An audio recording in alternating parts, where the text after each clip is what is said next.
Well, here we go again. Guten morning. Welcome to the Chocolate Mountain Show. I'm your host, Wind is Timeless. You might also know me as Time Lord. You might also know me as Starface. Or you might also know me as just Brian. I am the holder of the continuous ball game created by the Hero Twins. I am your galactic daddy-o, sitting on my galactic patio from Minnesota to the universe. And tonight's special presentation is, again, Great Lakes, Conway's Irish Ale. So pop them if you got them, smoke them if you want them.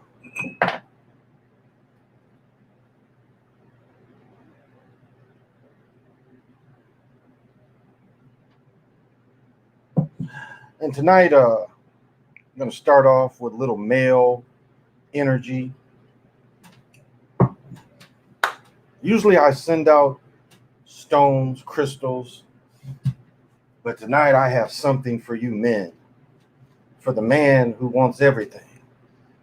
For the man who just uses this product and then boom, women just jump to you. And that's what this product I have tonight. Did a lot of work. Still got a living room full of food. I got more food to deliver.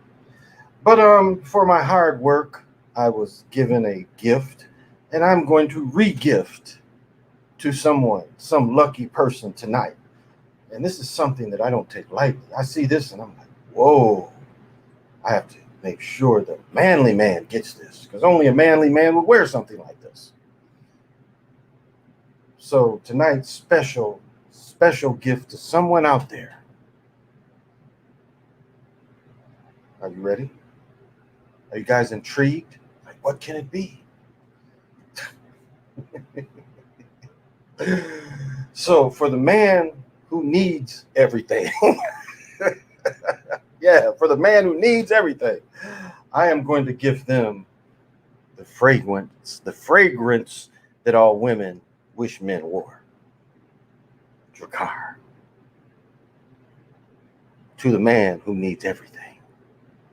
I am going to re-gift this Drakkar to some special man out there in the manosphere.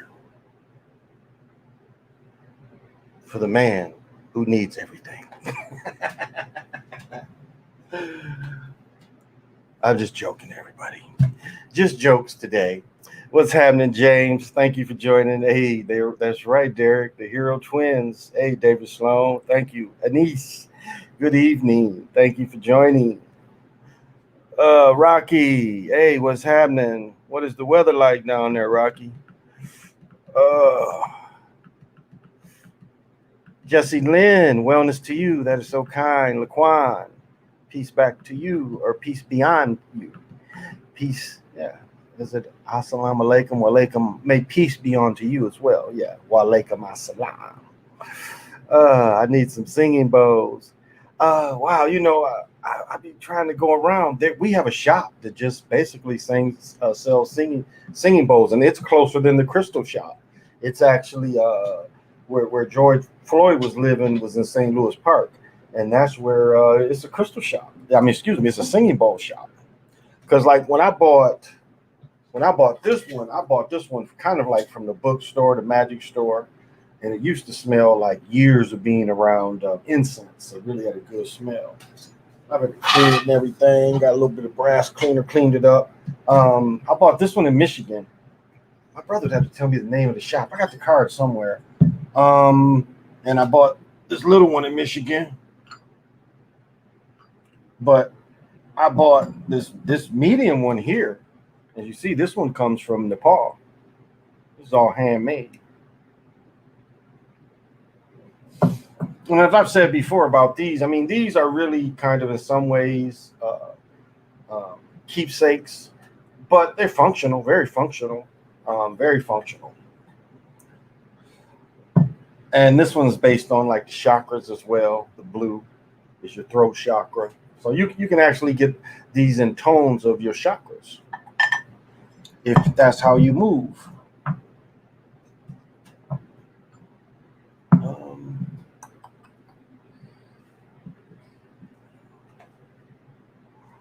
There we go. So if that's just how you move, that's cool too. I want to amend, like talking about the young lady. So I guess the young lady tested after the last trials, but my understanding they test before too. So after they got done racing, she apparently tested. So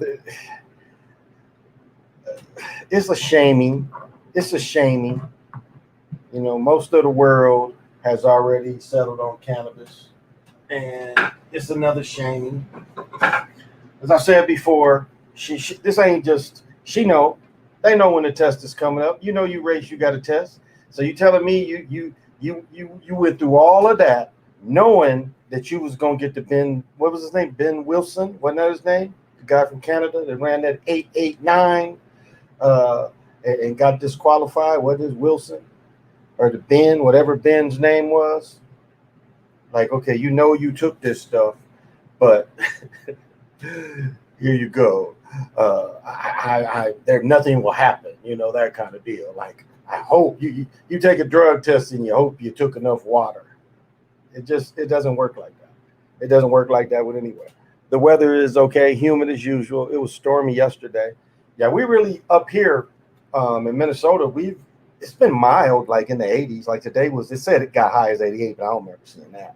But it was in the 85 all day, not high humidity. So it's very comfortable. Now, the next 3 days, we're going to get a lot of heat. It's going to be in the 90s. It is going to be pretty sticky again. And I got to move around tomorrow, too. So, but it's all right. I ain't got to go too far. Hang out with my daughter for a minute. So, you know, a lot of people getting like 4 or 5 days off. A lot of people took today off. So that's good. Not a celebration. Everyone knows how I feel about the celebration. I think if you read Frederick Douglass's words, it's like, what am I celebrating? I mean, he has a good point. What did you have to celebrate that you've lost like all the wars?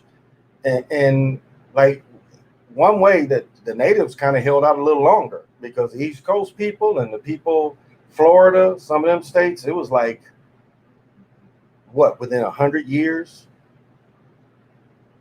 150 years, like all the people, like Taylor Trier's people was getting up, moving and leaving and saying, okay, maybe if we go here. Like when Pontiac set up himself around Lansing, where my brother lives now, you know, that's where they thought they would be free. Same with Freedom Town in Ohio. They thought the same thing. That, you know, we could set our camp here and be free. And then you had the people, Tecumseh, attacking Tecumseh. I think it was Freedom Town in Ohio. And then our people siding with them, saying we don't like them either. Here is a dude who was one of the first people to have enough foresight to say we all got to come together. And again, they really, if they would have had a connection to the other part of the world, they would have saw the same thing was just done in Mexico. The way they conquered that, it was the same way. Yes, the Aztecs, people didn't like them because they conquered a lot of lands. So people didn't like them. So when somebody came and was that was the enemy, not realizing you helping people to your own demise. Now, one thing I'll say about these people here, the only time they might have really worked for them folks is surrounding up who's going to get hung. Because I see that as a major sacrifice for their casino and the land and going to war. There's only 480 of them, and they the richest. But what I'm saying is numbers-wise, it ain't a lot of them.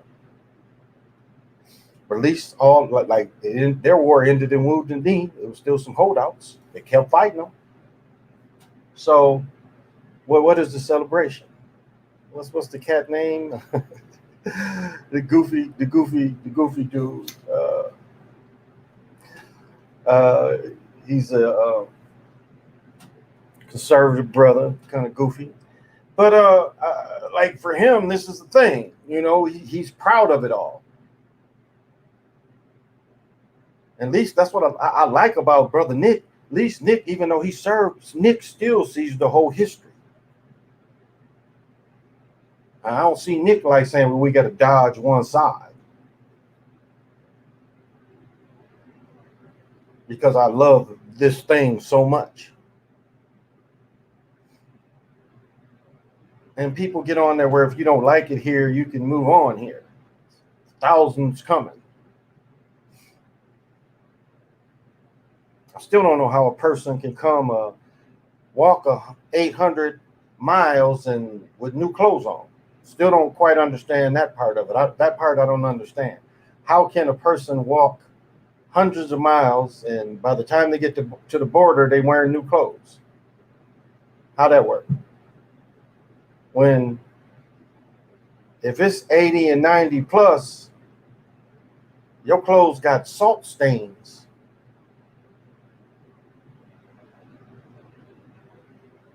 So that one I don't understand either. Hey, Caden, thank you for joining.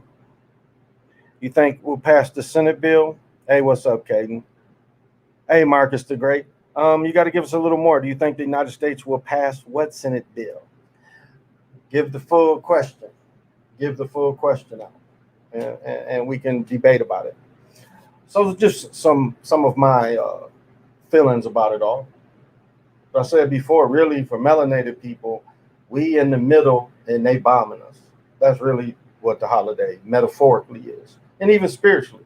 I mean, if you look at what this holiday is spiritually, because these holidays ain't, they're not beyond that. There's magic in this thing too. Why do you think they get all these holidays together? They try to push momentum. I mean, look at the way they do their holidays. And then this is the biggest holiday of the summer. Like the Super Bowl of holidays. But they build it up with other holidays. That's how they do it. That's their magic. They try to build all this energy and then boom, it explodes on that day. But if you look at it, it is metaphorically the melanated people of America in the middle and the European people on the outside with candles. And we're dressing up in red, white, and blue to get bombed. And we get drunk and get high and twerk and dance while they're still hitting us with cannon fire. And we celebrate and we yell and we hooray for this cannon fire that's raining down on us. And we champion it. It's that brother, what's his name? BL, I think that is his initials. I don't really want to say names too much and shit, but it's like that dude is broadcasting, even though he's sitting with us. He's broadcasting about how great it is to be in the country while we're being rained on with cannon fire. And he's broadcasting. It's okay. Everybody, it's okay. It's not bad that you're getting bombed on. That's why I hate being around people. They can't see this. There you go. It's like this is the metaphor. And we dress up for it. It's just so funny where people, and I just through the years, like, summertime is all about getting that 4th of July outfit. And there's energy out there that will make you pick up that red, white, and blue. I looked at a couple twins hats and they were so cheap and they fitted hats where I almost bought them just because they fitted hats. But I'm like, yeah, you're not going to get me with that red, white, and blue. And I know Champion, most of their shirts is that, but it ain't no one time. That's just always, they basically had the same, their basic colors. So I don't, blue's my favorite color anyway. Hey, homie, Halloween is the DL Hughley. Nah. I'll say his initials. But that's my point. Yeah, this cat. ABL. ABL would be out there broadcasting, sitting at his table with all his American gear, and we getting rain, and he's moderating and telling us it ain't bad that they hitting us with cannon fire. ABL was out there while the cannon fire is even coming down on him, and he's telling the world and really telling us why we're looking at it come down on us, and he's telling the world why it's okay, why that's okay. While the rest of us is in our red, white, and blue, we too busy partying, enjoying this thing and getting blowed up. But it's okay we get blowed up. Again, it's the spirit world. So it's okay that the explosions come all around us because it's a spiritual kind of thing. So we ain't really getting blowed up like that, but spiritually we are. Spiritually, we're getting weakened because of this action. And that's what's coming up. Nothing less. Nothing less. Now, everybody said before, it's the time for your family. No doubt. It's a time for your family. It's a time where we all off. That's a thing too. Where when we all off, we can get together. So you call it what you want, but everybody's off for the working people.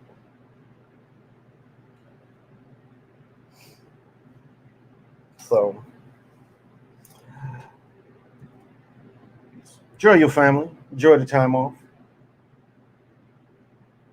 But don't lose fact of the metaphor. And see if enough people, and this is kind of how it goes too. If enough people just sit back, say like Sunday at 1 o'clock, all of us, when 1 o'clock hits you, all of us just sit back and say, this is some bullshit. That's a counter spell. This is some bullshit. And I understand what you're trying to do.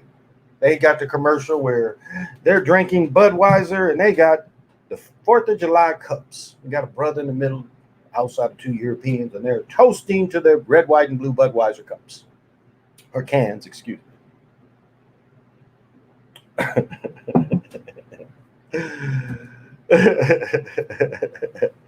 Hey, Jack, what's happening? Yeah, the Twins was getting pounded. Twins got a home run and must have been the first inning, got 2 runs. And then Kansas City got 3. Twins got another run. And then last time I was watching I got to watching something else was 6-3. 6-3? I looked that up. Because they was losing 6-3. Bunch of pitchers tonight. So yeah, I watched most of the game. You know, nothing going on tonight but baseball. But I like to watch the Gold show when they get the Gold. I watch the shows. What was the Twins' final score last night? Yeah, so they lost 7-4. Yeah, and they got very similar records. So yeah, the Twins. Okay, Twins got 3 in the first inning. Yeah, and then they turned around in the next inning and gave up 3. So they lost 7-4. So I don't think the manager's gonna make it through the year. And it's too bad. It's a bunch of talent. They gave away a good base runner sometimes because he'd get out on purpose. Did anybody watch SportsCenter tonight? And they showed the soccer kick, the little short dude gets through everybody and he bends them like Beckham. You check that out tonight. I mean, it's like, yeah, okay. They lost 7-4. Okay, yeah. My Indians lost. Marcus said my Indians lost to the Astros 6-3. Oh, okay. Wow. Can't tell them it's Indians. That's funny. Absolutely. Yeah, commercials can put on powerful spells on folks. Oh, absolutely. It's that's how it was designed. That had a little Nazism too. You know, that you can't really say that the CIA was always into television, but definitely the OSS was into television after the war. They kind of saw that, and they, again, I talk about J. Edgar Hoover had a bunch of FBI shows that people was cheering for. A bunch of FBI shows. Not only did they have Elliot Ness and the Untouchables, but they had the FBI show every week. So, I mean, FBI, CIA has always had their hand in it. But they learned a lot from Germany, too, though. Hey, so thank you for joining me. They always may be the Indians in my book. There you go. There they are. They had one of the coldest hats too.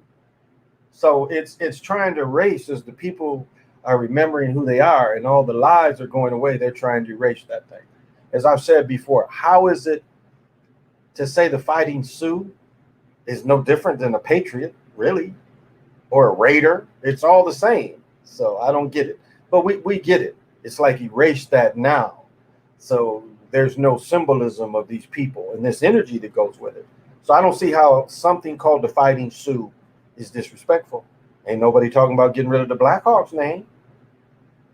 And the Blackhawks player is darker than what the Chiefs or the Washington team, the Redskins. Now the Redskins, I mean that was kind of a little too much. In a way, and the people that named it, the owner that had them for the longest, very racist. He was the last owner to want to bring a brother on the team. And when Ernie Davis won the Heisman, Washington had the first pick, and Ernie Davis said, "I'm not playing for him. Fuck him. I'm not playing for him." And so they traded the first pick for Bobby Mitchell from Cleveland. And I want to say Bobby Mitchell played in the championship with Jim Brown. No, it was a couple years later.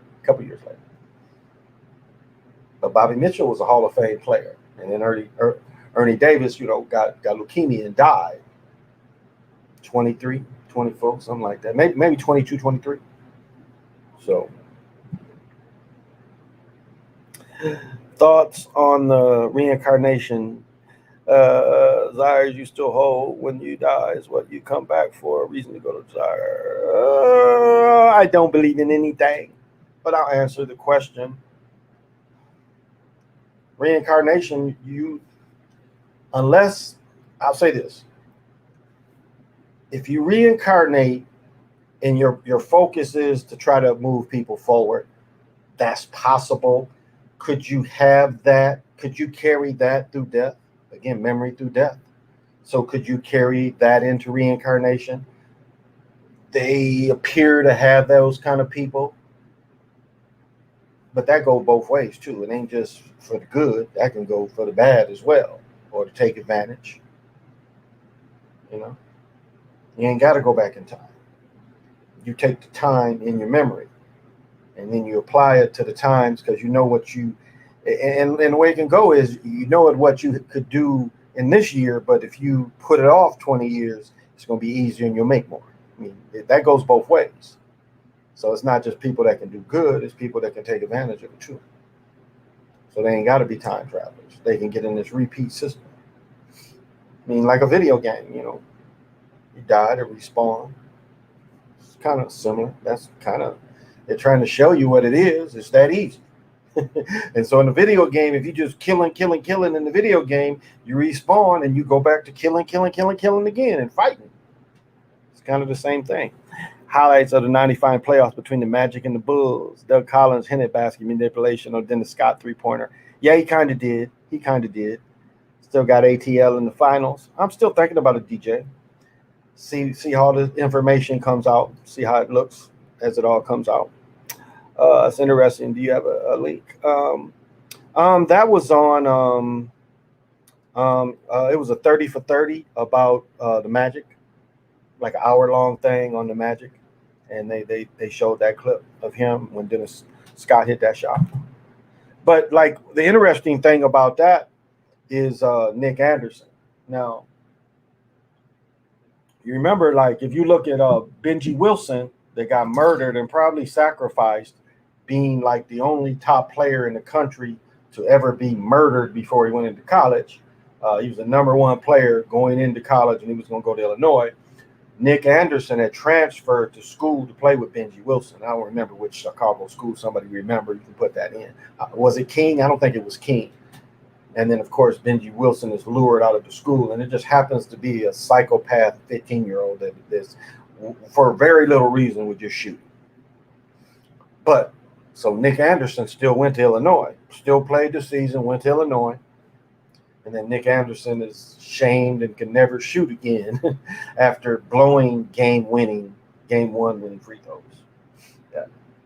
It shook him the rest of his career, or at least that's that's the character he played for the rest of his career.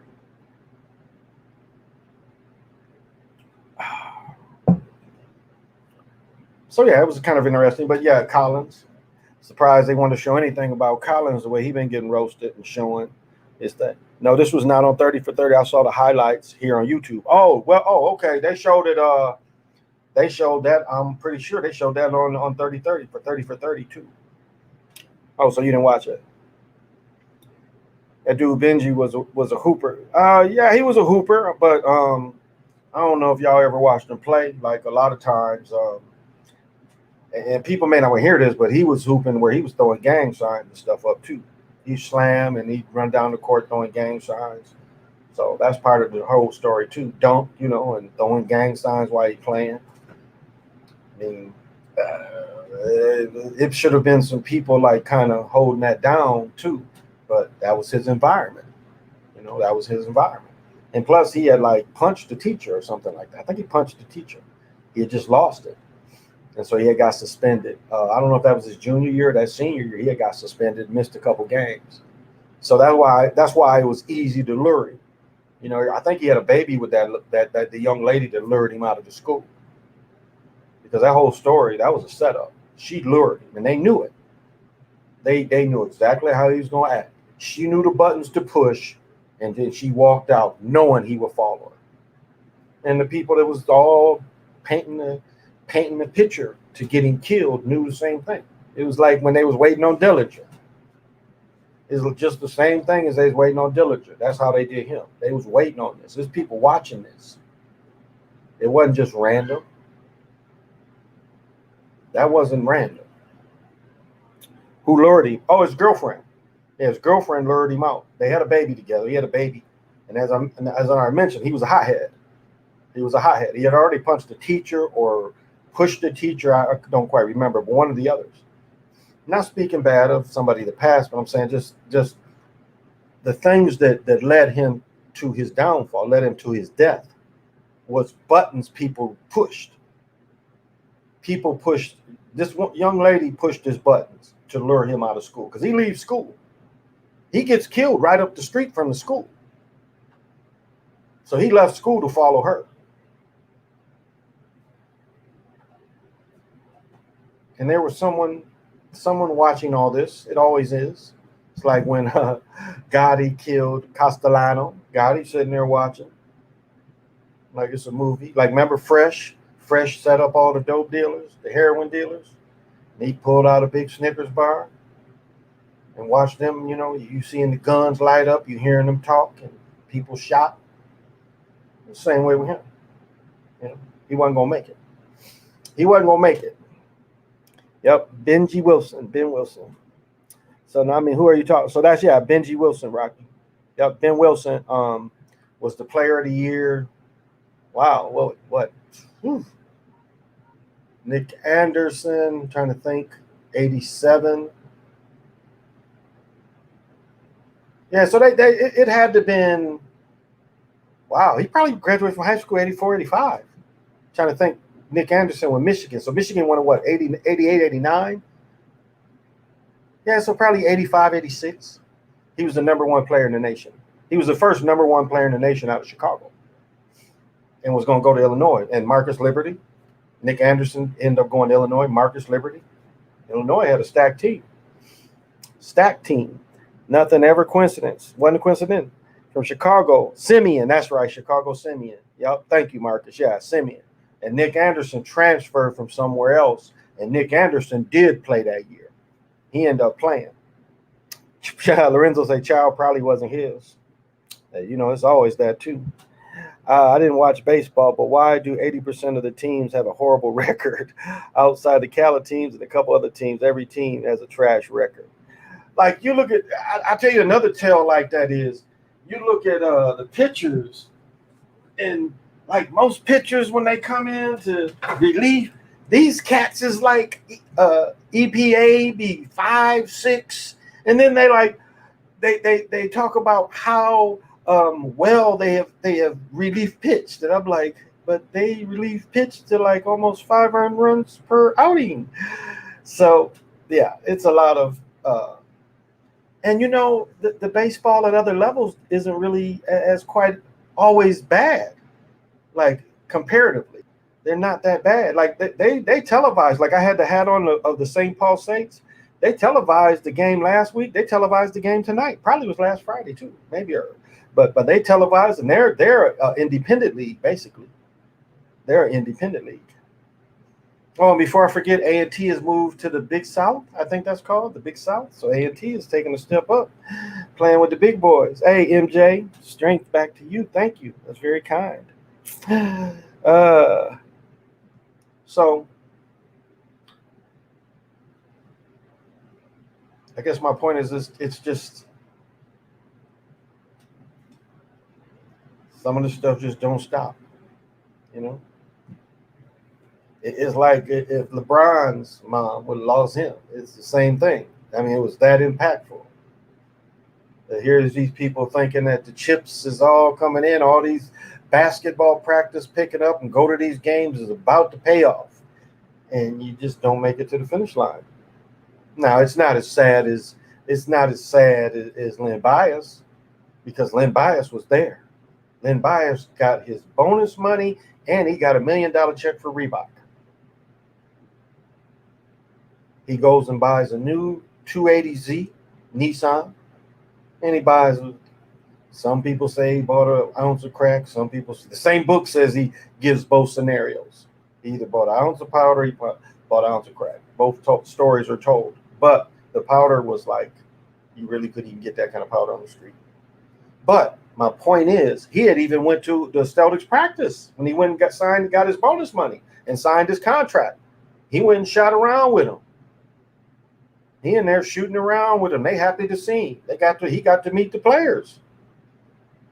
Larry Bird and them getting older, and they looking forward to this. This is a dog that's like Jordan a dog.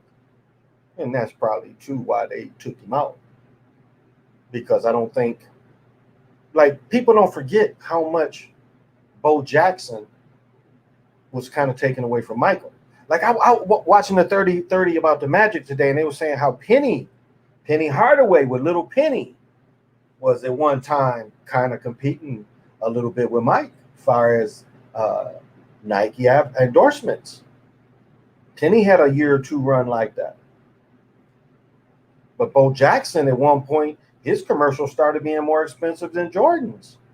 His Bo Knows commercials, at one time, he probably had just as much fame as Jordan, if not more. Bo at one time played football and baseball. But just like they can raise you up, they can take you down. Hey, Fort Wrestle Solitude. Fort Wrestle. Okay, Fort. I'll call you Fort. Thank you for joining. Homie, what's happening? They only have 10 teams make the playoffs every year. Most baseball fans got to be miserable. He had his sons in 84, his senior year. So Ben most likely would have graduated 85. There you go. I knew, yeah, he's around. My brother was just a little younger. Yeah, my brother was just maybe a little older. No, a little younger, about maybe a year older. Yeah, because my brother, I think, got out in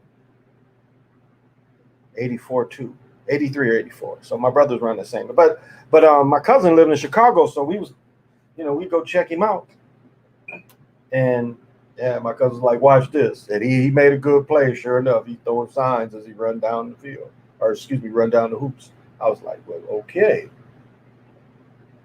Because I thought my cousin was capping, and nah, he was really doing that shit. But he could hoop. I mean, size. This kid was 6'6", 6'7", 6'8". Nice size. They would have had a great team. And he might have put that Illinois team over the top that lost eventually in the Final Four to Michigan. Remember, Michigan won the championship, was Villanova, I think. They beat Villanova, too.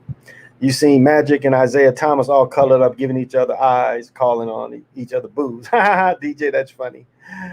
Yeah, the wealthiest people in the world aren't celebrities, politicians, athletes. There you go. They are not. What's happening, Edward? Thank you for joining. Yeah, no one knows. Easy and free. There you go. Thank you. I always love Bo Jackson shoes, classics. Yeah, they and that's why they. I was surprised how long it took them to remake those Bo shoes. It's like wow, they made all the Jordans but didn't make the Bows. And like I had a somebody took my Bo jersey. I had a Bo jersey. I don't know if he had the football equipment with the baseball bat, but one of them. And it wasn't new. I had bought it in the last well now probably last 10 years, but I was just like they bringing this stuff back out because Bo was very popular, very popular. I mean, he rivaled Jordan at one time. He rivaled Jordan at one time. You believe the universe only talks to us in signs and symbols? That's a question. I don't believe in anything so. But do I believe so? Do I think the universe talks to us in signs and symbols? Well, I mean, a lot of if you look at like the full moons and stuff, and then you follow the constellations, if you get deep enough to follow the constellations, because all constellations you can pretty much look back in time where this precise movement had come before. So the people that study things that deep and then they look at what's going on around them and they try to apply like when this hit before the energy was out there, how it's affecting now. So you can get that deep into it. But it's like almost like the dude with the glasses, Roddy Piper with the glasses kind of thing. It's like you see one facade, but what's behind the curtain. My exotic name is Dark Chocolate. There you go. So not only, but it's part of it. I mean, that does. It's a reality what Zach and them say about the numbers. That's a reality too. Um, Again, as you get to break through, um, how Brother Bomber put it, and it's very close to that for most. Is you get all these geometric symbols, and I tend to agree with him. It is very much like that. You get a lot of fractals, and then you bust through the fractals. And a lot of times when you bust through, this is the clearest blue. It's like here's another reality, but it looks clearer than this reality. So it's almost like that. It's like you come into another clear blue. But my point is, you do start seeing these symbols. But I know what you're saying. Just in nature, again, in nature, and just the way you move, yeah, yeah. But they like a bloodlust too, and that's part of that's part of this system. Is there's a bloodlust to it, and that's again the history they don't want to teach about it, but it's been from the very beginning.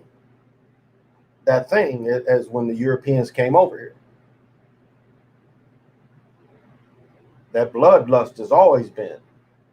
That's why whoever made the little thing about the professor saying that European people it's a sickness. The part of it that is real is like the killing in Duluth. There is something about Europeans that they can put each other in a frenzy, and they will all turn into imbecile psychopaths. Now, I'm not saying all lynchings was real, but I'm saying if you studied what they did, like how and it's a frenzy. It's almost mesmerizing. It's like they could mesmerize each other to become massive killers without war, just on so-called difference of melanin. And I take Duluth because this is in the north, where it just ain't.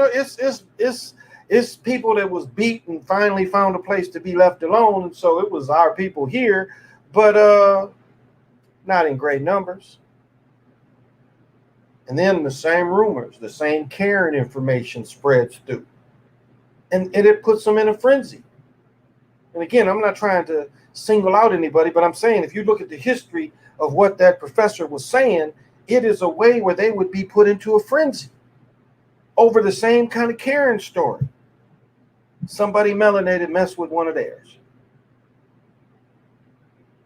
Nor not, it's enough to just massively kill. Turn on that kill button. I mean, what would drive people into a frenzy where they tear a jail down brick by brick with sledgehammers, crowbars, and they tear it down brick by brick. And I know I've talked about this before, but this happened. What do you call that? What do you call that? Where you tear down a prison brick by brick. It wasn't good enough to tear the bricks down to get to the first dude. You do it to all 3 cells. You fight your own law-abiding police officers to the point where they just didn't want to open up and pop people.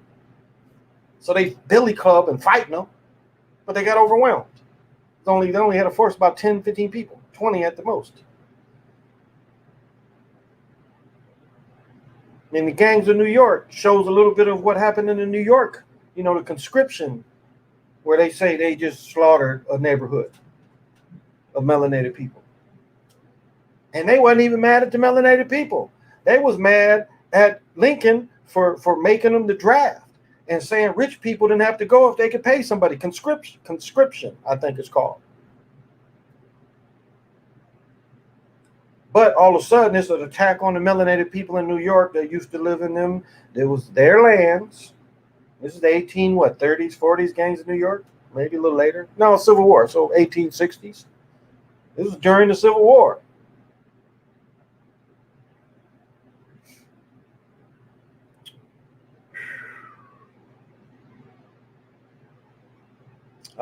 I've never been mad at people American called terrorists. Oh, I mean, this country is some of the biggest. Yeah, Rocky. I mean, it's laughable. It's laughable. But you know, something I never caught. Like I was watching Wyatt Earp. You know, I love cowboy movies, but I was watching Wyatt Earp, and his future wife comes in. I hadn't caught where they said that she was Jewish faith. It's like this, and I just I didn't understand how in the West that many people knew who they was, that you could just say that was somebody, and you know, it was like no one else was described as that. So I thought that was kind of odd. They added that line in there, and then it was like, you know, his wife, or who really wasn't his wife, it was just a hooker he had been kicking it with. He finally was pushing her out. She's doing all the insults.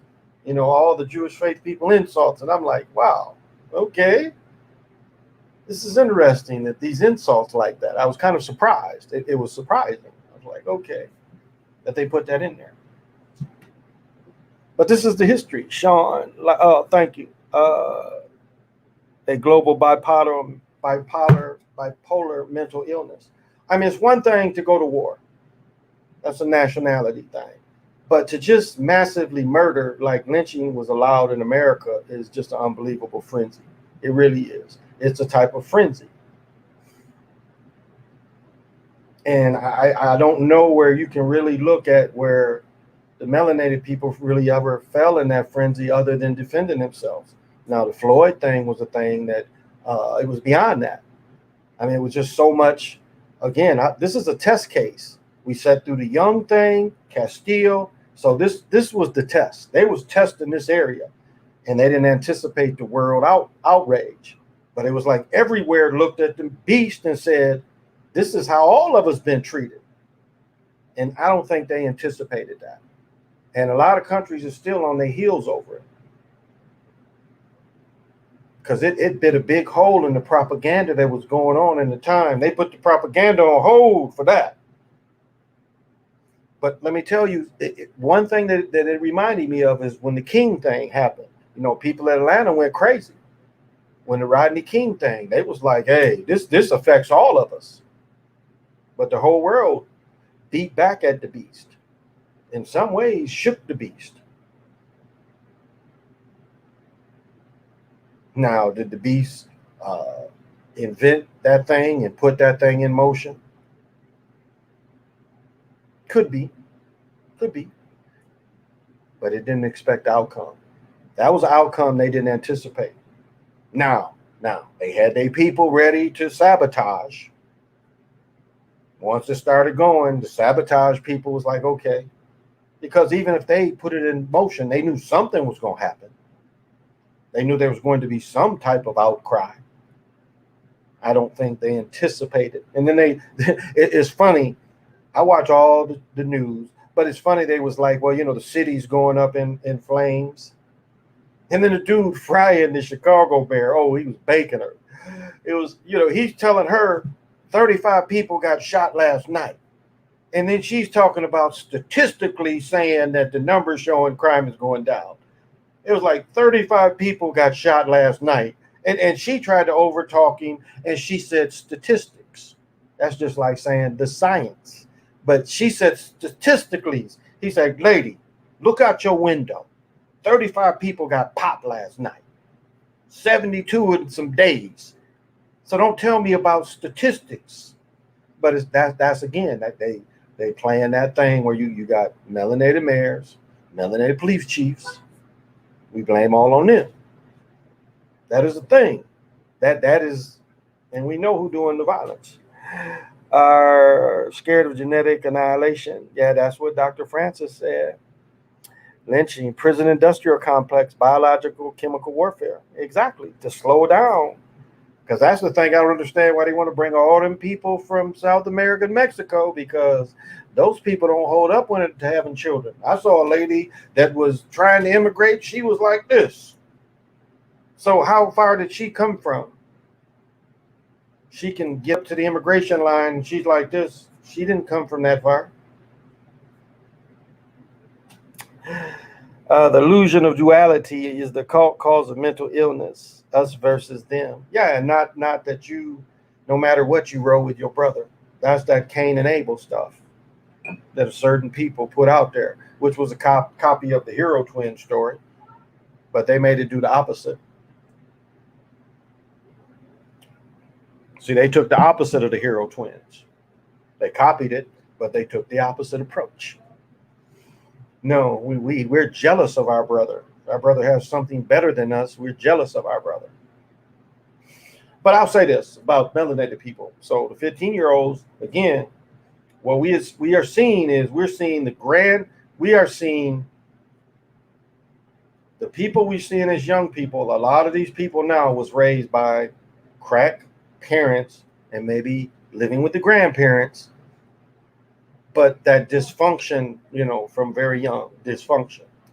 And we're seeing the generation that raised people from being dysfunctional children themselves.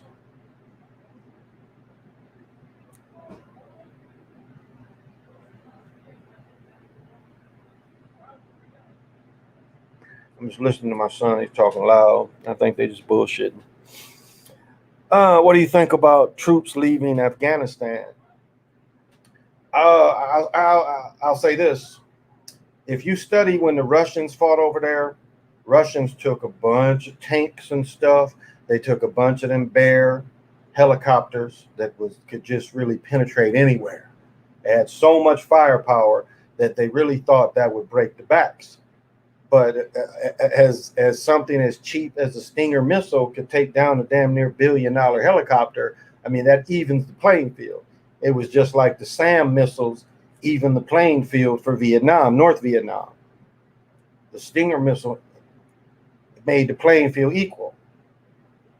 So if I can spend $2,000 and take down your $1 billion, eventually your will to produce, to continue fighting is going to go away. Because if I spend 100,000 and I make you lose 5 billion, pretty soon you're going to stop wanting to fight because of the loss. And it's such a hard place to fight the way they try to fight. What America likes to do is put their troops out on outposts, and then they do patrols from there, and they put fire bases, and they have times where they can bring in the planes, but you can't bring them planes at the night all the time. Maybe the gunships, but not the planes. And so it's hard. Again, that goes back to the Vietnam kind of fighting too. So it's hard in those mountains to be precise to keep them mugs away. It's a movie that was on, I think I watched it on Netflix in the wintertime, and it showed where they're one of their outposts where they get overwhelmed and overran. And they have all the technological advances other than not getting enough air cover coming in. And they're kind of isolated. But they had mortars, You know, they had it. They had heavy equipment, but again, when you can overrun the numbers and it's in a certain location where you can't bring in that air support or your fire base in on top of you, those kind of skirmishes you could lose. So it's funny, like reading, like even Wilson's War, and reading the book and watching the movie, you see where his point at the end was, we need to stay here and make sure this group doesn't turn into the Taliban. He was saying a lot of like what Kwame Brown's saying is put together these gyms and give these young people some direction. When we know they probably help the Taliban too, because they like countries that can put people's foots on their necks. They like back and that kind of thing. So, but it goes back to, they was there for how long? Now you can't say they was ever defeated. They were. You can't really say that the Americans got defeated in Vietnam. That would be incorrect. America's pulled out of Vietnam. They didn't get defeated. I mean, logistics is the number one thing. If you really win, you can never show that they did not achieve their logistic mission, the whole war. Their mission was to keep the North out of the South. And as long as the Americans was in Vietnam, that's what they did. When the Vietnamese came down, the Americans had pulled out. It was up to them. So we're seeing that again. But last time the same thing happened. So what was it for other than heroin? And that's another thing. We saw the same thing in Vietnam. A lot of Vietnam. And I told the story. My roommate, there was a Vietnam vet. He told me that story about Frank Lucas and them. He didn't even know Frank Lucas. And this cat is from Bedford Stuyvesant. Grew up with Connie Hawkins, a little younger, but knew his family. And he told me that story. He didn't tell me about Frank Lucas. He said it was a sergeant that he had heard about that was shipping heroin back to the States. Now, he didn't never say Frank Lucas, but he told me this in 82, 83. Yeah, Ray. Yeah, I met Ray in 82 or 83. And I remember him telling me that story. It was just talking. Like my sons didn't believe his story. I was telling him what the story. He said he ran through a tree. It was like it was a tree so big where most trees you couldn't run over like that. But it was like if it was living or dying and you had to knock that tree over, he said he knocked the fuck out that tree. My son's like, hey, no person knocked down a tree. But I'm like, if your life is on the line, you'll be surprised what you can do. If that tree is the one thing you need to get rid of, now I'm not talking about no redwood, but it's just a normal tree in Vietnam, and you needed a little bit of inspiration to run it over. Well, I think people shooting at your ass and might kill you is inspiration enough to say that wood is going to go down.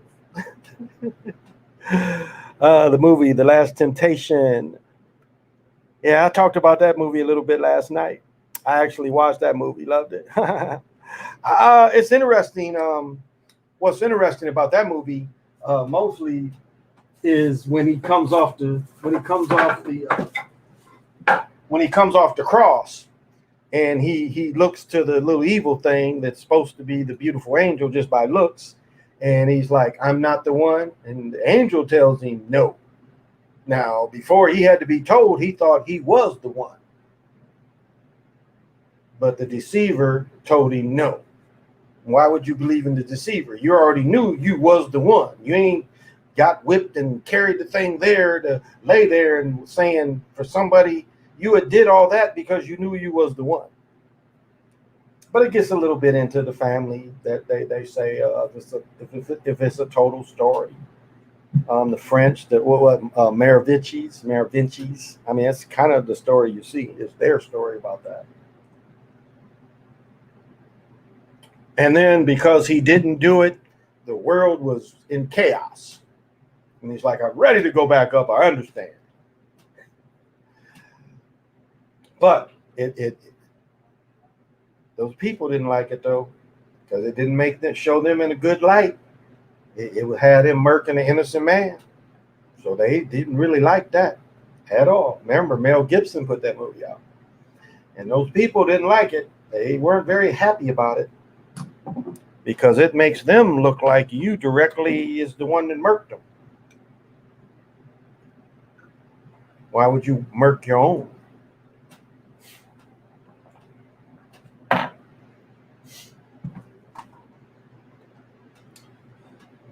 right. So yeah, they wasn't too happy about that movie. That movie did not make them very happy at all.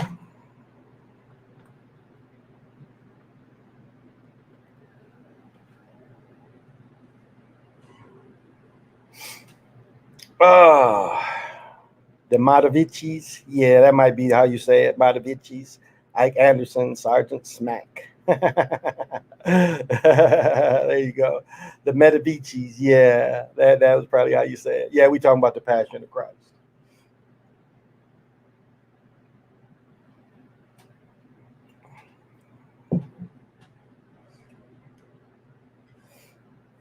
That's why, like some of the Gnostic work, I think my Gnostic Bible's right here. Some of this work basically is pre-Christian in a lot of ways.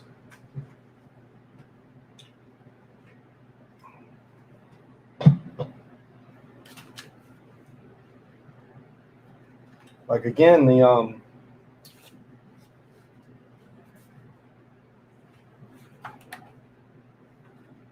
Gospel of Thomas is pre-Christian. This is pre-Christian. This is pre-Christian work, and this is not in the Bible. I mean, they copy some of the things that's in here and then put it in one of the canons, but this is not there. And if you read through this, it makes you wonder why. Why did they not want to put this in?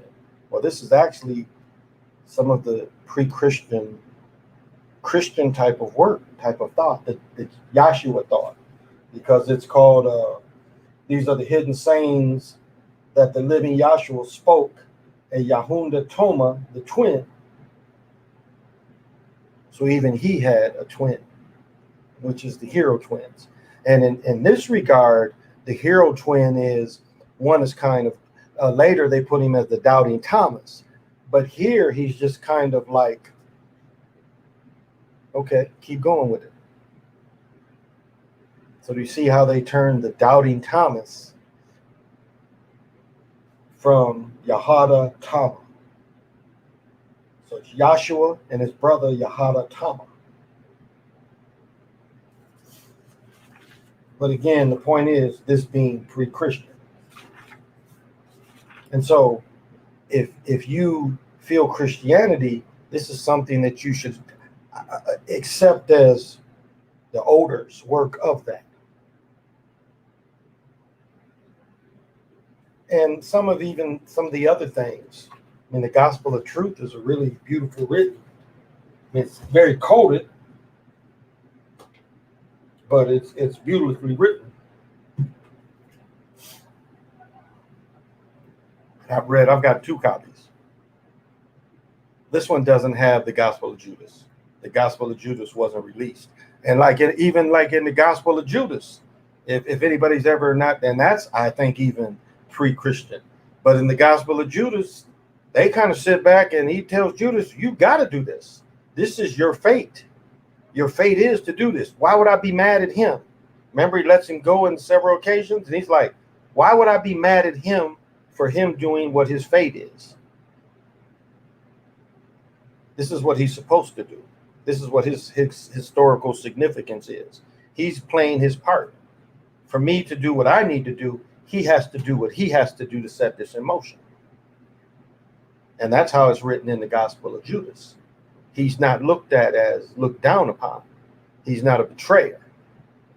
He's actually kind of celebrated as he did what the living God wanted him to do.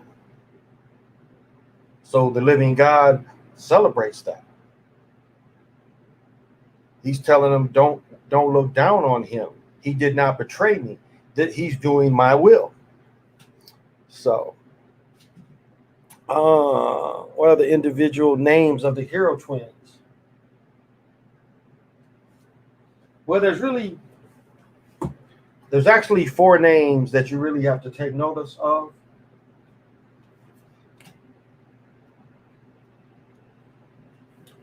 And the first name is their father, Han Hanunapu. And see if I can find his brother's name in here.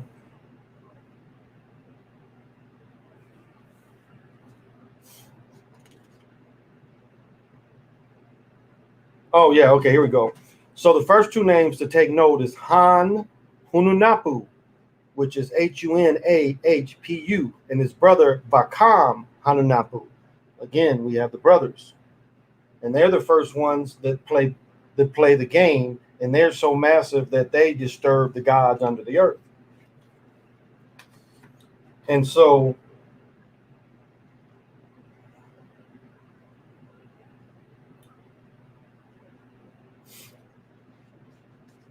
must be up here, their names.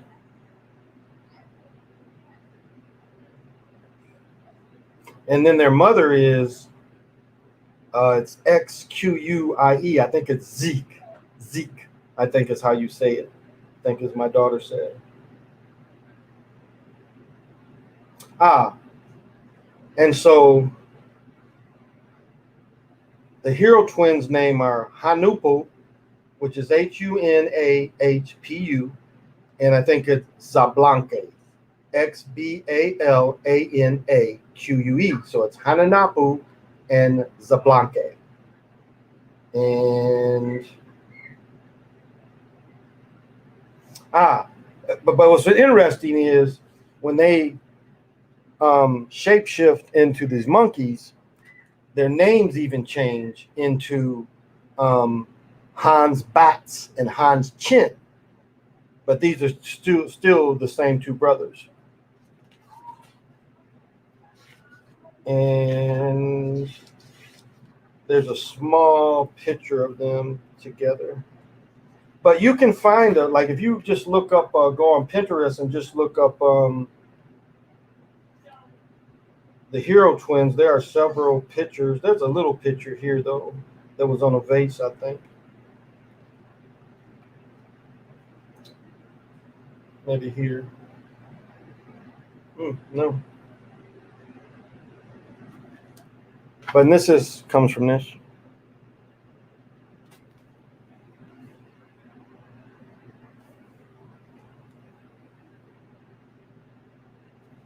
And yeah, there's a picture here somewhere.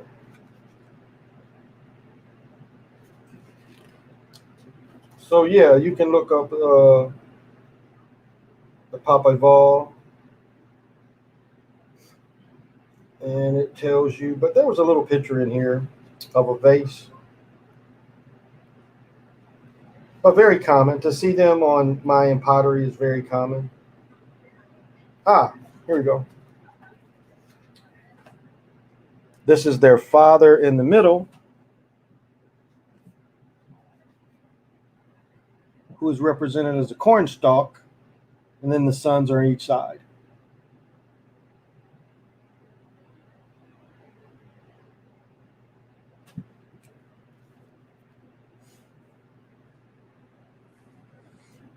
And I wish I had my big book in here.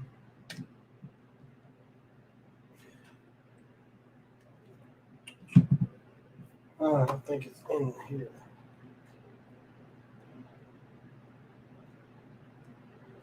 But, I always talk about the first statues in America.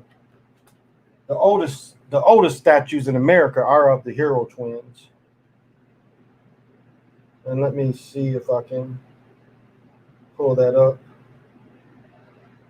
And they were successfully hidden from the Spanish, because the Spanish claim they didn't see some of that stuff, but they destroyed a lot of stuff.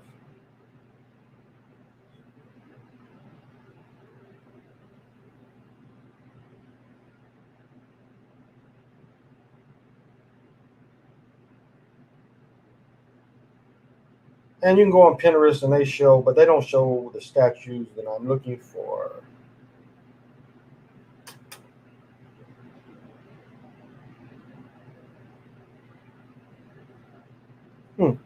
But I needed to take a step up anyway. I'll go grab the book. I don't mind showing. I'm into my bag, so give me a second.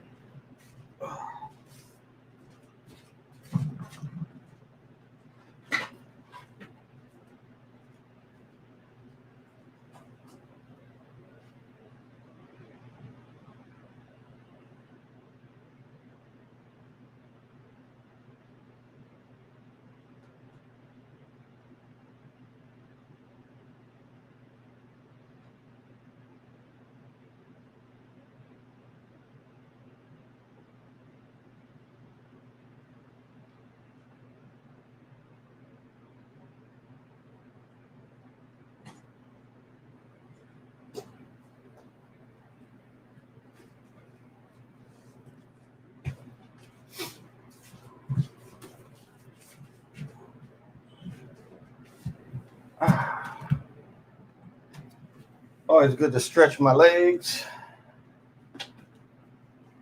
after I've been sitting for an hour.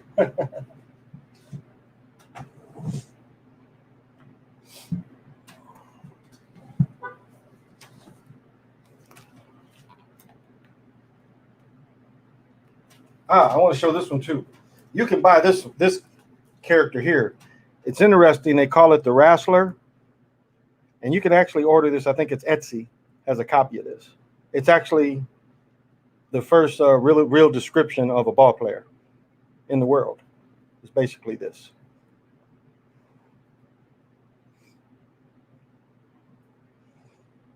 He's falling down, slide, and hit the ball. Well, that's the first description of a ball player in the Americas. Is this.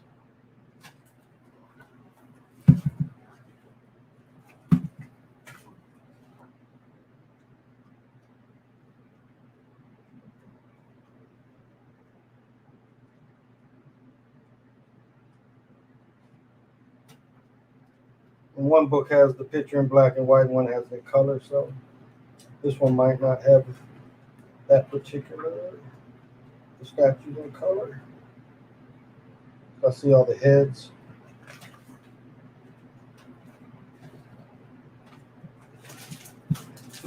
Now, like, it's just funny, you know, they have us so convinced about Komet, but like, look at that detail. Look at that detail.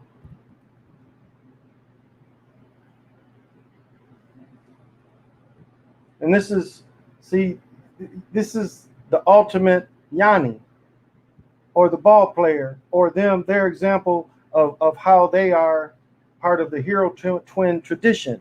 That is what this headrest means.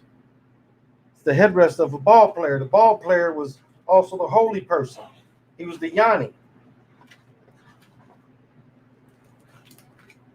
I mean, even this one, and this is the smallest one of them all, those tassels are just a different style of the helmet and nothing else. But this is the helmet of their connection as being a hero twin, a Yanni.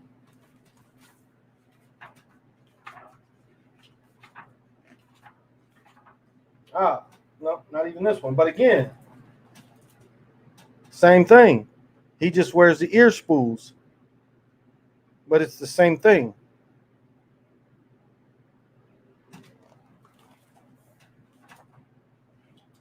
And the other part is the first gloves, they call knuckle dusters. These are called knuckle dusters because you could hit the ball with them. So in some way, they're like the first gloves and the first bat.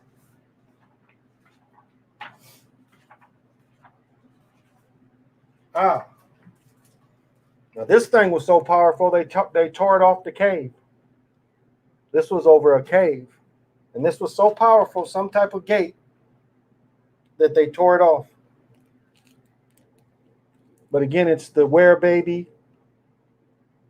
or even the Quadriquoto. But this had to be some kind of portal. And of course, again, a full Yanni. The full Yanni. Your Kundalini firing up into the Quadriquoto. You take your bag. This is like what 8-Win would wear. This is more of the war helmet.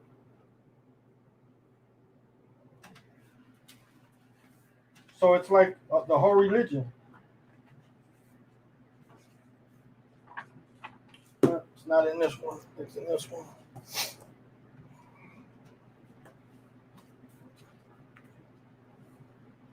And like even this, just showing them as being loving people. You see that? That's just showing them being loving people. Still has the helmet, but it just shows them loving people. They try to destroy most of this stuff. Most of the altars like that.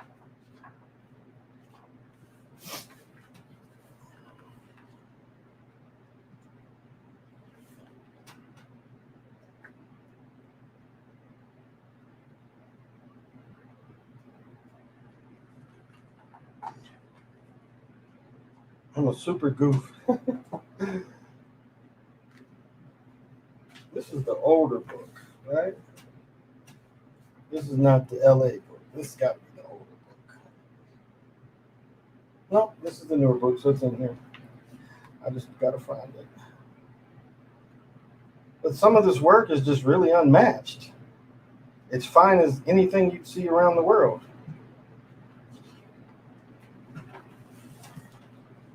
And see, they really don't want you to see this kind of stuff. That people look like that in America's. Bounded head, but with that kind of hair and that face. They destroyed this thing. Because this is like some of the greatest art of the old world.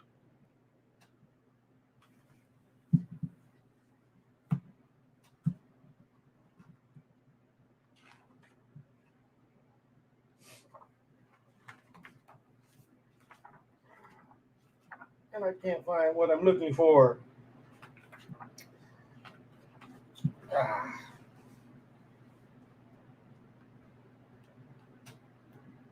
Here's what I'm looking for. But then another point of the same old thing we even see in commit. Busting off the noses and the faces. See that? This is hard rock. They still bust them up.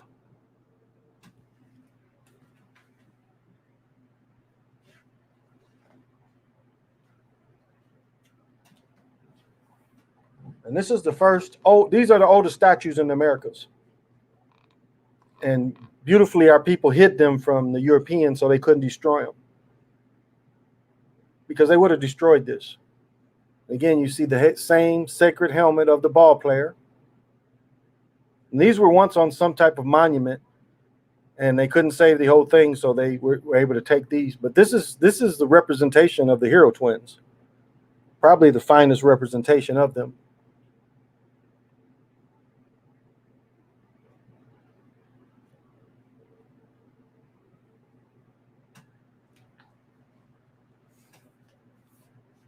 And I would even say, like the animal helmet, some kind of, in some ways, that later, like 8-Win and then the Zapotecs and the Toltec wore, in some ways, they were also a representation of the sacred ball game because it was also looked at as just what they kind of wore daily too. Part of their job was being the Yannis.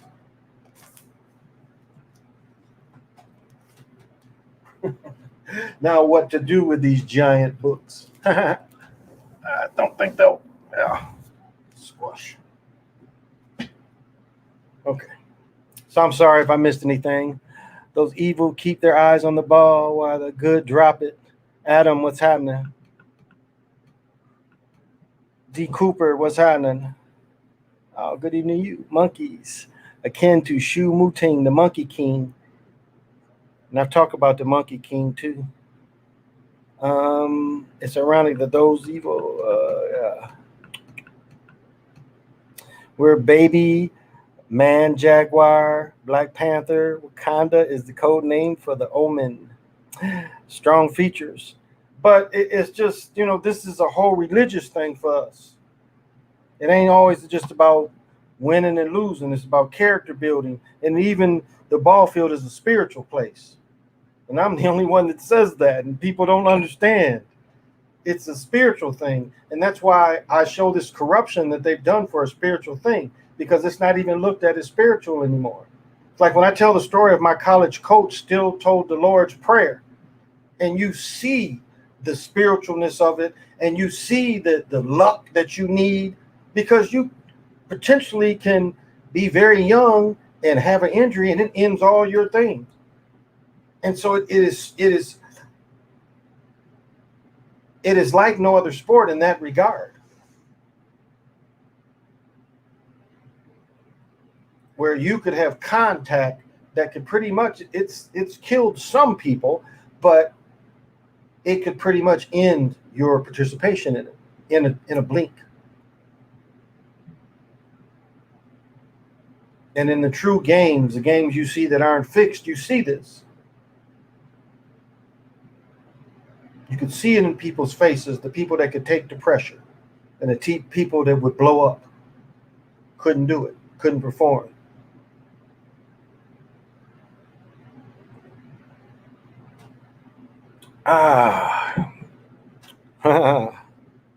Luck, chance, preparation. There you go.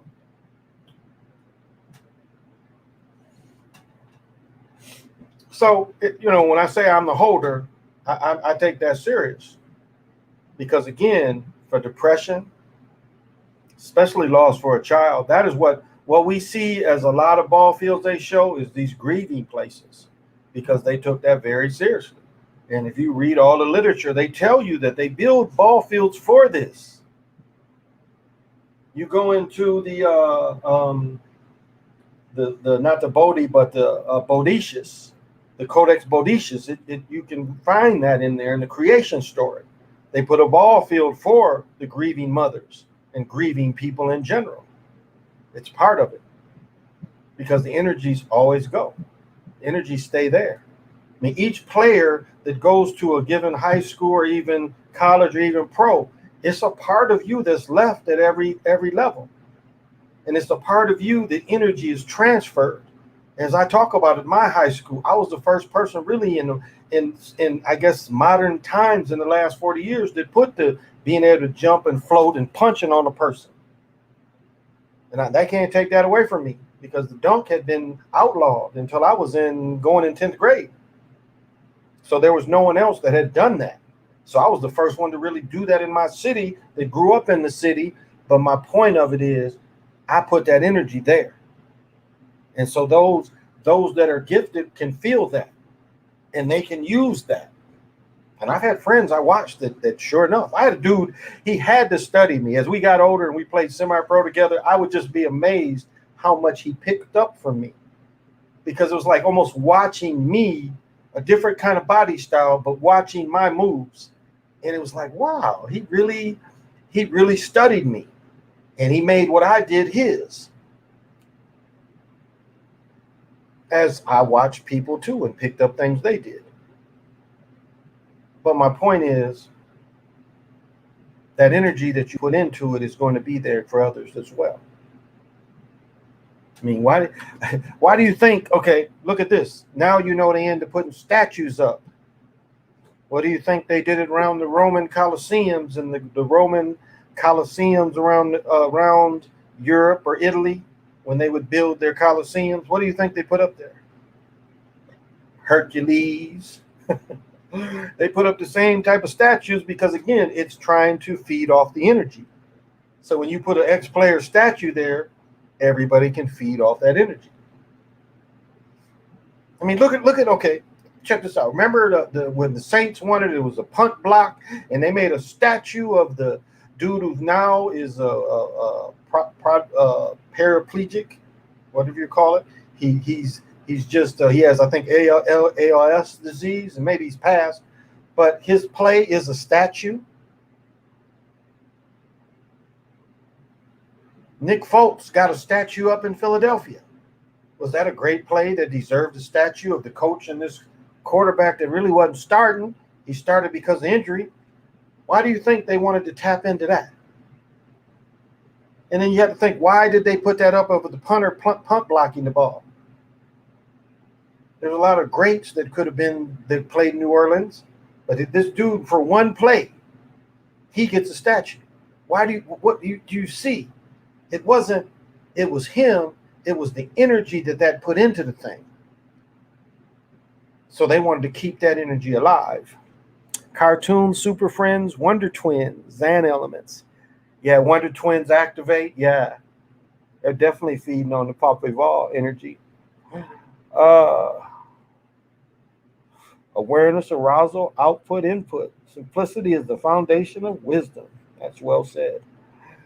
I'm a Jaguar, guardian of the time, timekeeper, time lord, time walkers. 8 wins, timeless guardian.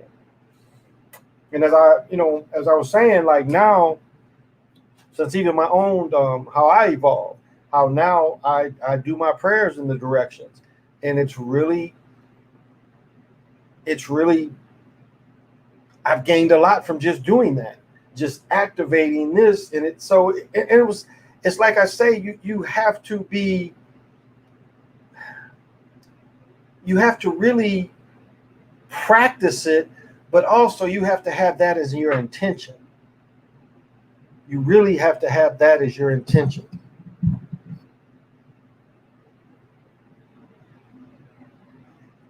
And so with that being your intention, once you activate something that was always there, because for me, this was always there to do, I just didn't understand it. I didn't see it. And so the way I prayed has always evolved. And so the way you gain awareness, knowledge, it should always evolve. You should be a student to the last day. You sitting there about 3,000 years old, and you watching like a 15th great grandchild doing some stuff, and you be like, wow, I always wondered how you did that. Thank you for showing me. 15th great grandchild. You seen this dude Shohan Onagi? They making him look like Babe Ruth, but yeah, exactly.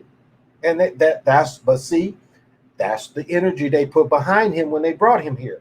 No one since Ruth, another Ruth. Now, I'll say this: why I really I don't mind the Spanish players coming to America and dominating, and the way they figured that out to keep churning players in, because their children have nothing but academies. But though that has been one of the minor leagues for Americans to go, and as I said before, anybody can move up from the minors, but their pushing has not been as artificial. Like, you don't see an artificial pushing of these players. That dude had talent. Now, remember, the way Americans pitch, it tears your arms up. There's no way to get around that. Here, this guy pitched years, didn't have a bad arm, comes to America, and they teach you to pitch like Americans pitch. And you'll end up needing that Tommy John surgery. And that happened to him, but he could still hit. But yeah, see, they put that into him from the very beginning. They put that into your mind. Because Babe Ruth was bad. And again, Ty Cobb said all them World Series, but Babe Ruth won some World Series with Boston. Like, Boston didn't win another World Series, but the World Series they won, the last one was a Babe Ruth World Series. So Ruth won World Series from Boston and the Yankees. And he made the mistake that Red Grange made, is when you sign up for ownership too. And Red Grange definitely had he had it, and he didn't see it. Because after he initially signed with the Bears, and he later saw it, and he tried to start his own league off the money he made with the Bears. But they should have saw that going in. Either we gonna be a team by ourselves, because Red Grange is why football, that helped pro football, but it made football nationwide, as far as nationwide interest. The Galloping Ghost. And so when he had it, they cheated him out of it. He didn't know what he had, though. He had the sport in his hand, and he didn't vie for ownership.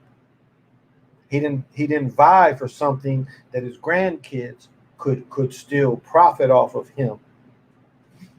He was short-sighted, and he listened to short-sighted people. If you could understand that.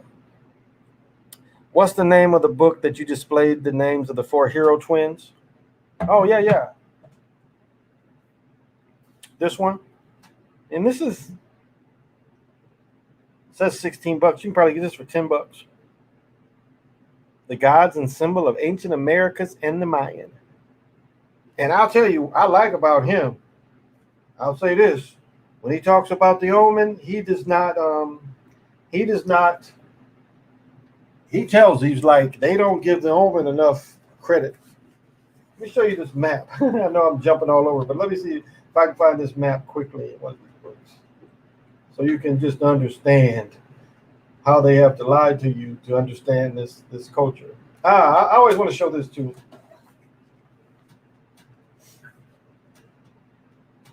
See, this is the were baby, and how the were baby turned into Shak and Talalak of the Mayans. You see the evolution that came from here. All these are later copies of this. And this is Omen. But if I can find the maps, the maps is like it shows you the lands they lived in. Maybe it's not in this one. Might be in the old one. But just here we go.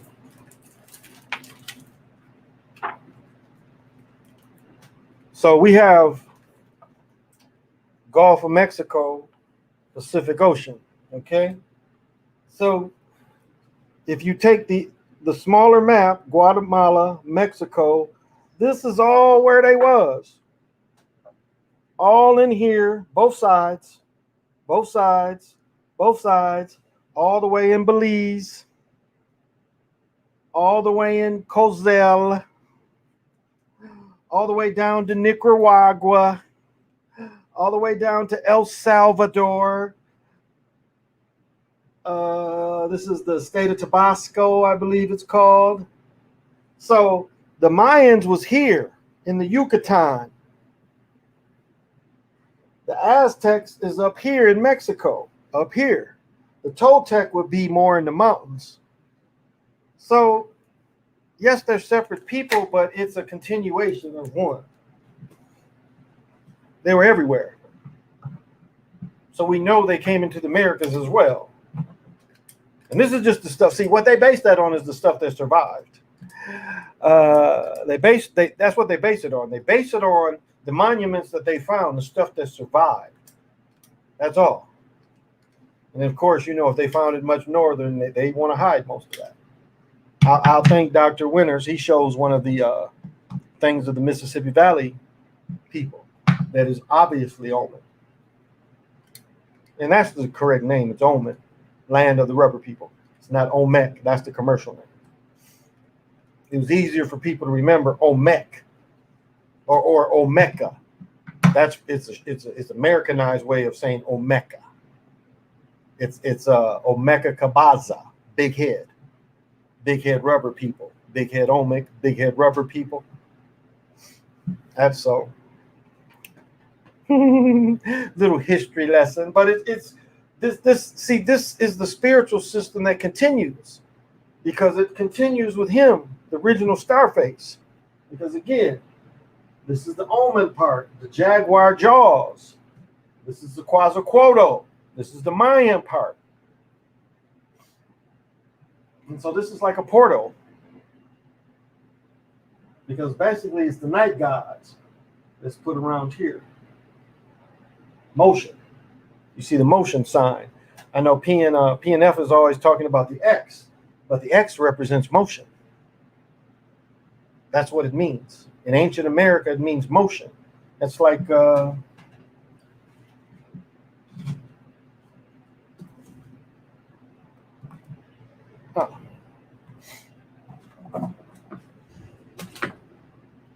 way the Davidians,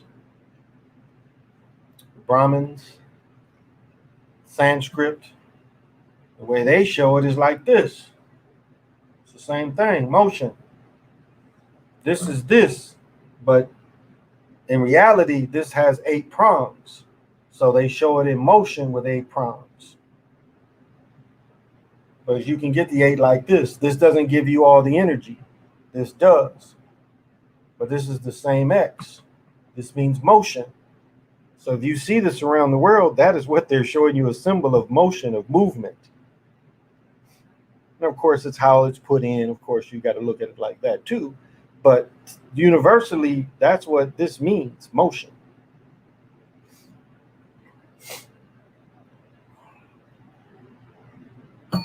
I mean, even when you get into Hanukkah, Hanukkah gives you a hint of really the hero twins.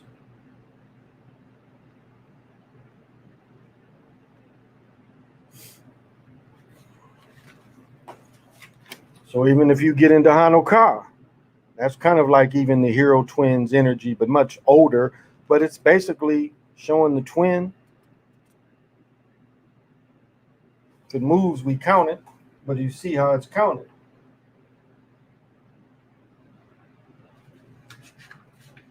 And of course, the wave harmonic. Same basic thing. I mean, this is probably the closest thing I could show you of your soul and how you can put your soul into the binary, how it moves, how you make the binary move. That's probably the easiest or the best example I could give you of how once you try to take memory into death, what you turn into is something very similar to this. Because what this is showing you as you get closer to breaking through, that's what the binary is for. It is to break you through. So as you get closer to breaking through, and you're already in your wave harmonic form, you'll start seeing this. And then you bust through as this. This is your body of infinity.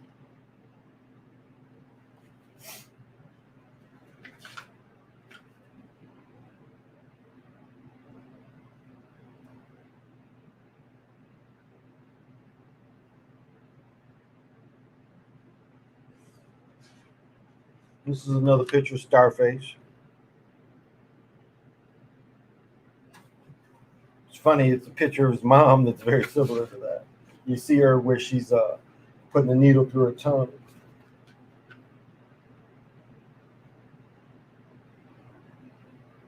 So it's quite a lot of science that goes into this.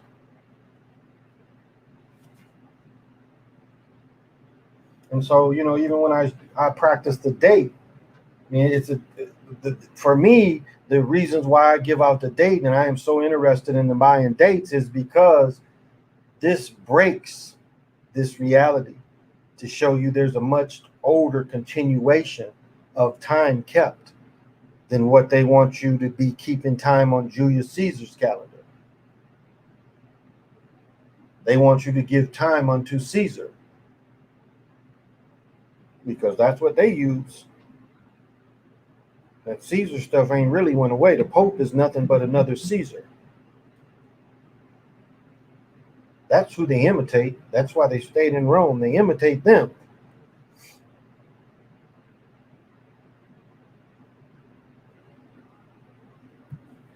I don't know, guys. Hey, Crazy Sarge came in here. What's happening? Hey, Jay. Hey, Crazy Sarge.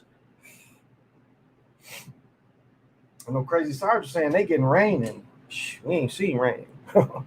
Not really, not like we should. Woo, that was a gush of tobacco. Good.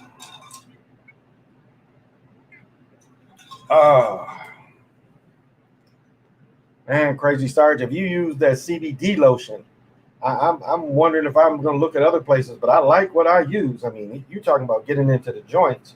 And I'll admit, I still, with the sugar, I still haven't found a way not to make your hands muddy. But I'm telling you, you put this sugar stuff on your face, it is going to tighten your face, I think, like Botox shots. Now, I can't tell how long it lasts. But once you put it on and you wipe it off, you literally feel your skin like just tighten. So, and that's even after you take it off.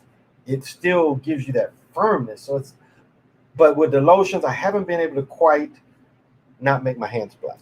And so I don't know if that's viable. So, but I've been trying to get some THC lotion too. I know a person that has THC lotion. So even as just applying it for a while and then taking it off would probably benefit greatly. Great. Again, I'm going on 5 years of treating Sugai water, and I rarely get sick. But like really, my son just turned 18. In his life, I've maybe been sick 3 times. When he was a baby, I got strep.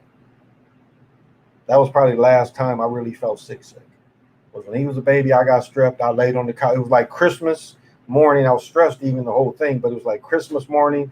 I went down and they got their gifts, and I didn't move for about 3 days. I just laid on the couch. I didn't even walk back upstairs and get into bed. I just laid on the couch for about 3 days, but I had strep. Roman, yes, Jay. They want to be Romans because it's them peoples want to be Roman too. See, that's what a lot of if you look at the stories, a lot of the stories are copy of Roman stories. They really are. And they like that. They like the Babylon. They like the Romans. They like that. That's that in their minds. That's how they operate. And if, Wes Pineri says there was a sighting of Marduk in '08 and Marduk is somewhere in the shadows, he likes that as well. They like that Roman type of thing, or that going back to that Babylonian type of thing. That's how they look at themselves as. Same way with the Anunnaki kind of stuff. Well, kind of messed with my signal for a minute, but I guess it's okay. So you wonder who's trying to keep Rome alive. Remember Animal House and the toga parties? I mean, like when the Boule set it up, the Boule wanted to be Greek, right? The Boule are Greeks, right? Why would black folks? Why would melanated people want to be Greek? It's got nothing to do with us. There's nothing wrong with the rest of the world. I don't want to see that pyramid shit. I don't want to see that shit. I don't want to see that shit in Greece. There's nothing over there I want to see. I have no curiosity. Let me take this back. I would like to go see the shit they stole and put in the English Museum. I would like to see the energy off the crystal head. I'd like to see the energy off the obsidian mirror of Montezuma's. I'd like to see his outfit, I'd like to see the crystal balls they all took from him to see if it's authentic or copies. Because more than likely they show copies probably. But that's it. That's it. I don't care about that stuff. I mean, the islands. I've been to some of the islands, so I'm not that impressed with the islands either. Remember, the Jamaica's under the Queen. Jamaica is under the Queen. We got the Virgin Islands, we got Puerto Rico, we got Haiti, but Jamaica is under the Queen. And they tell you they beat them in the revolution. But yet Canada still exists, and Jamaica is still part of the Queen.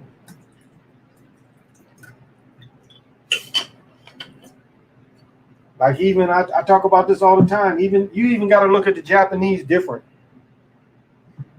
and they some of the sickest motherfuckers in the world, no doubt.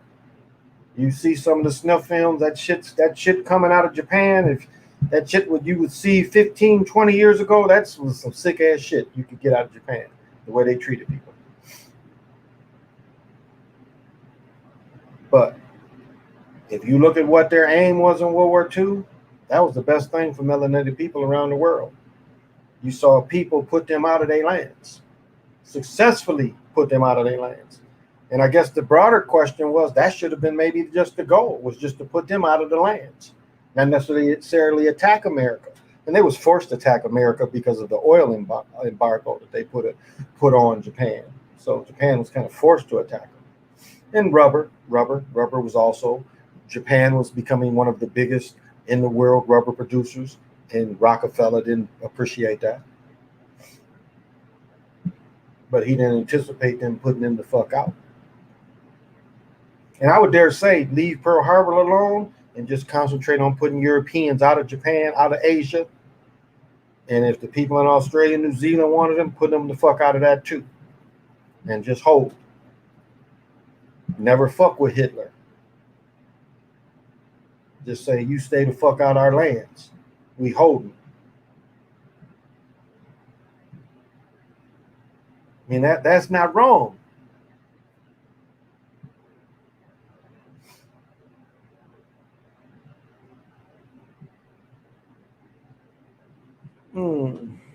Ford, I went to Chitzen. It felt dead like a ghost town. Wow, that's interesting. Thank you, Greg. That is interesting. Say it felt dead. Wow. And that's another thing. Let me tell you. Now, I heard another conservative say that, see, don't let them lie and say that they killed most of the Americans. Don't let them lie about that. Don't let them lie and say disease killed them. Like, that's one thing I like about the guy who wrote The Other Slavery. He says I don't see where disease decimated people. He doesn't admit to murder, but he says that the disease ain't decimate these people.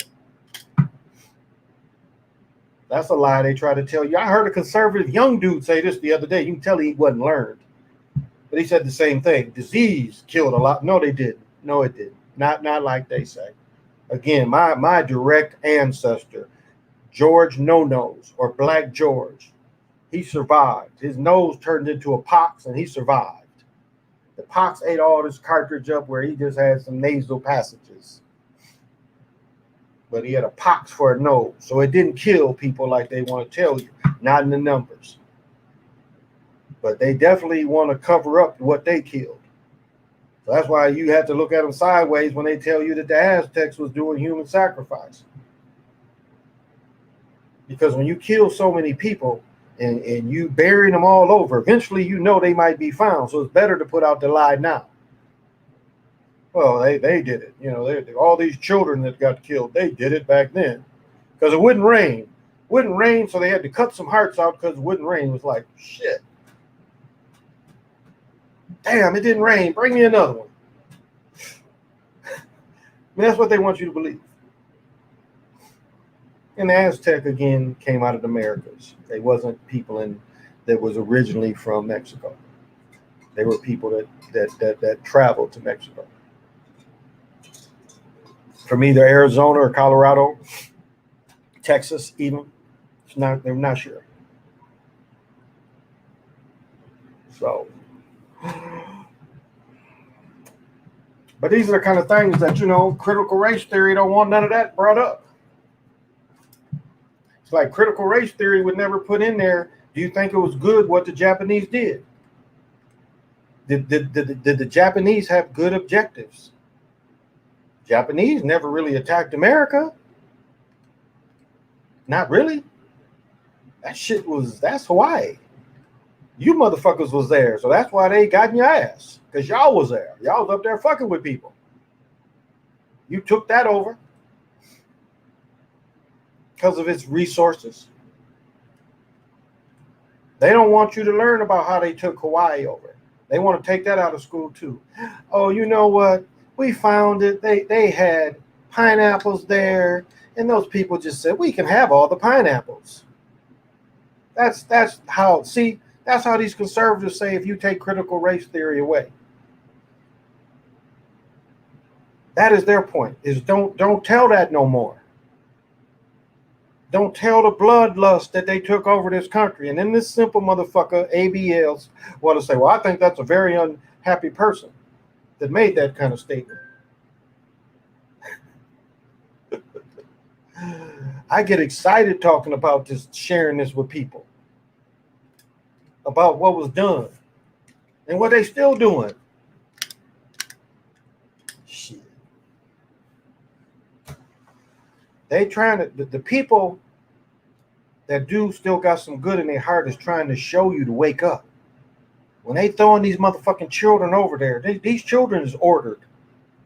They ordering children now like you order food. Because that's the gold.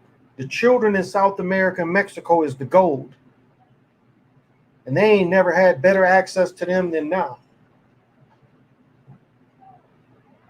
And that's the atmosphere created by that old man. That old man created that atmosphere for that.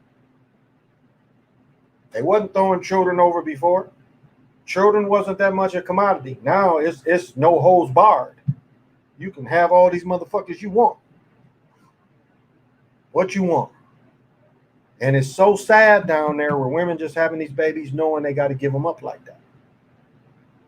They raising these children with that idea already. How much can I get for this one? This one pretty. How much? How much? Little boy look like what? How much? Yeah, this one got blue eyes. He's blonde hair. How much?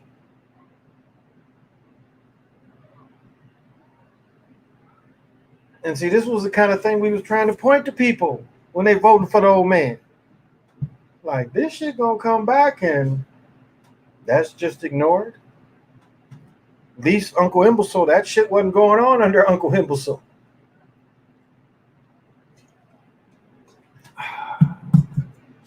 Shit, he said keep them motherfuckers over there. Don't let them sit here in cages. Keep their asses over there first.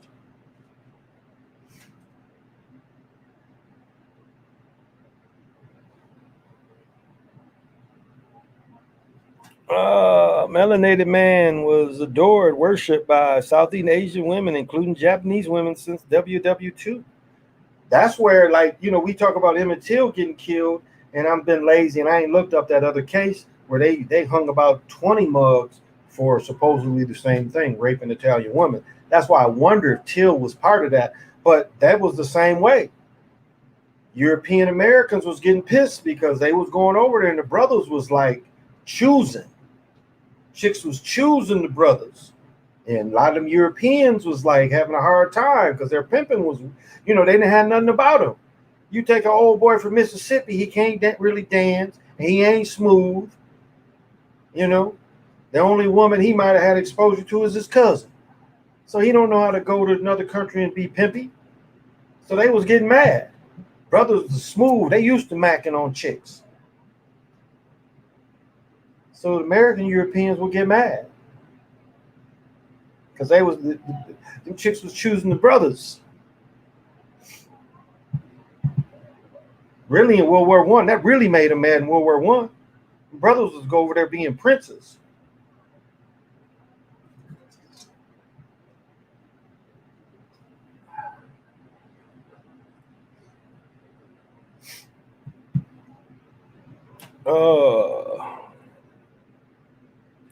Japanese only have one true entity.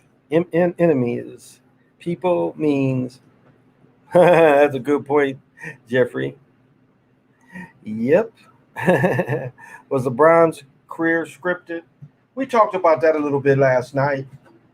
When we get into who's the fathers, like Shaq, who's Shaq's real father, who's LeBron's real father, who's Zion's real father. Like a lot of these, why are these stars all of a sudden don't have fathers? Michael Jordan's father was always around. James Sr. You can catch James Sr. in one of the Carolinas locker rooms smoking a square. In the 80s, he's in the locker room smoking a cigarette. So, did they like that visual? What's the difference between James Jordan Sr. and what Ball did? I mean, James was a little smoother with his, but he was still, that's my guy. That's my boy, pushing. And he pushed the other boys too. He pushed Larry too. Larry was very talented. Because of Yasaki, the Honorable Samurai, his cartoon too. You got to watch Yasaki's anime on Netflix. It's pretty good too. Yep. Yeah, but watch Yasaki on Netflix. I don't know. Maybe this month it's not on, but you probably can still catch it. So they are trying to push that stupid agenda that don't have fathers. Yeah, that's true too, Kate. And thanks for joining. That's true too. That goes back to the Claudine kind of thing, though, too. That goes back to that. You know, strong mother. You know, big mama. Because a lot of cases, people don't remember Big Mama might not have been married. That's part of Big Mama, too. It's like there wasn't no all the time a Big Daddy. So you had a mother and a mother and a mother. And like I even had a preacher that broke this down. He broke this down like more even today than when he said it then. And it doesn't justified. I'm not saying it's justified, but like you have a single mother that's kind of younger when she has a child. And so the family of women is around this child. So this child is raised by these women. He goes to school. Again, a lot of the teachers is women. And so it's like his whole life, women are kind of holding him down. So when he becomes of age and a young man, he starts pushing back at women. And so he has a deranged idea of women as the enemy, because that's who's held him down. His whole life has been women, or who held him back has been women. So he hits back at that divine feminine, because he's had an unbalanced amount of it his whole life. The divine feminine is just like stuffed him. And so there's no balance there. And see, that was the thing of, bringing them up north, we breaking the families. And somebody put that stat out there where, in before integration, the numbers of black families that was married, it's a high percentage. Even if it was shotgun weddings, it was a high percentage of black folks that was married. It's like my father got my mother pregnant, they got married. I think I'm born in June, they got married in July. Shortly out, but they were together the whole time.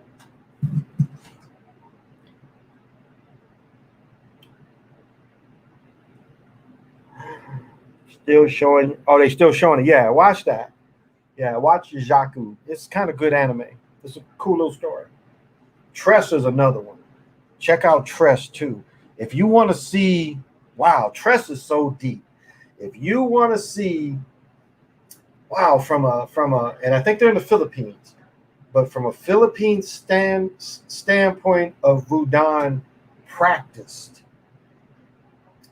it is deep. It is, Tress is really deep. I mean, you've got to watch it a few times to get it, and all the energies that she works with. But it is almost in a Vudan type of way that they tap into, if you look at the way they do everything. So Tress is another one I would say. Little more spiritual. It was 82% to be exact. Now it's 28% from what I saw. Yeah, there you go. Yeah. Hot Wife, Come From America, Chatto movie, the Mandingo, black male porn, Mandingo. Remember, it was my mother had the book, so I read the books. I read Mandingo, Drum. I read the books before I saw the movie. But what Ken Norton said in the end, he's like, "Master, this water hot." He looked at him. He's like, "Get in." He's like, "Master, that water hot." And then Ken Norton gets in it. This water is scalding before he even got in it. It was like, it would have made him pass out. It was already so hot. And then, he pitchforks Ken Norton into the water, and then he boils him all day, and then he pours. He puts the bowl. How did he do it? He in the book, how he did it is like, once he boiled the skin off the bone. That's how long in the book he boils it. He boils the skin off the bone, then he crushes his bones up and throws it to some shit. But then Kim Norton comes back and plays drum, which is kind of funny. Like, wait, didn't you kill him in Mandingo? And Mandingo's interesting. It's like she wanted him, and he started putting that swerm on her, and she was like, "Oh," and she's like kind of fought like wanted to drop off, and he's like, "Put it in gear on her," and then the baby is born. And in the movie, in the book, they just like, you can make a baby bleed out by the umbilical cord. If you don't tie it off, the baby can bleed out.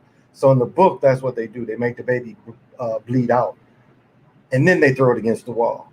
In the movie, they throw it against the wall too. So when he sees that, he's like Richard Pryor said, "God damn, he looks like the neighborhood coon." So the movies is nothing but like slave porn. The movies are of Drum and Mandingo ain't nothing but slave porn. It's slave porn. If y'all are ever hip to slave porn, two famous voodoo movies, The Serpent and the Rainbow and The Skeleton Key. Yeah, the Skeleton Key is kind of deep. It is kind of deep. I like The Skeleton Key.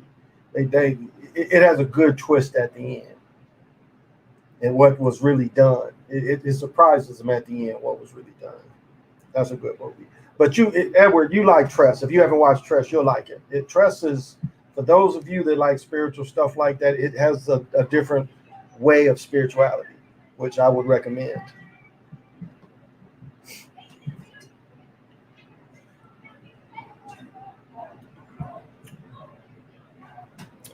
I'm going to have to get up for a second. Give me a second. Ah.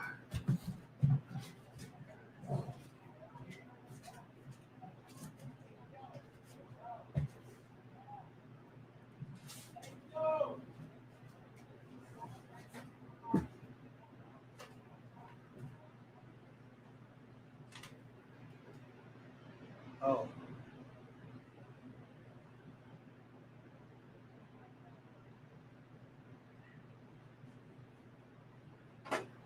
Ah.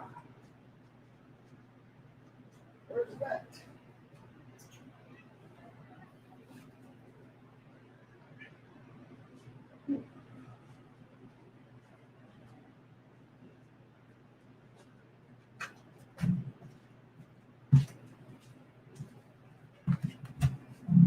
Very odd. My CBD lotion wasn't where I thought. Okay. I did a little lifting today, so I'm a little sore. My back's a little sore. I gotta get another brace. Because my other braces are crap. They really are. They don't make the good back braces like they used to. Them old kind of back braces used to be the best kind. You can't really find them anymore. Oh my goodness, I'm almost up to 2 hours. There we go. All right. Dang. Well, let me give the divination. I think we're day 16. Yeah. So we're at 13 platoons, 0 cartoons, 8 tunes, 11 Uno, and today should be 16 kin. And 16 kin would be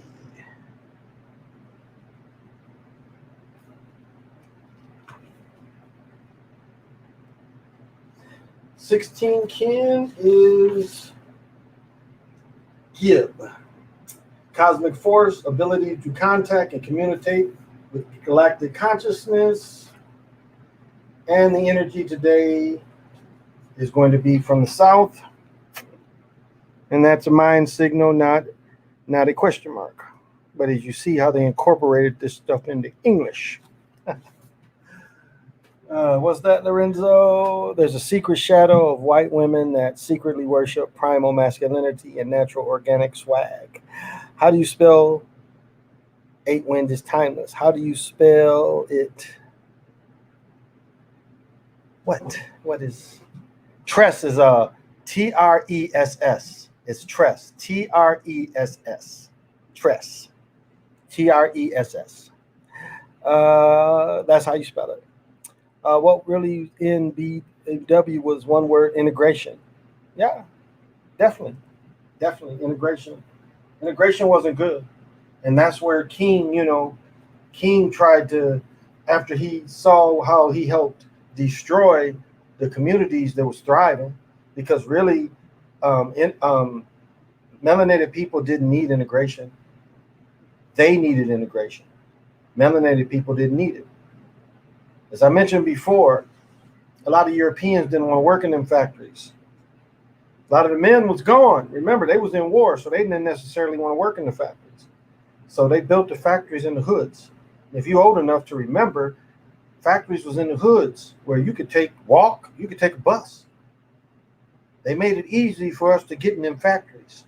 As I said, in Kalamazoo alone, they made full cars. Checker Motors was full cars. They made everything in the Kalamazoo factory for Checker Motors.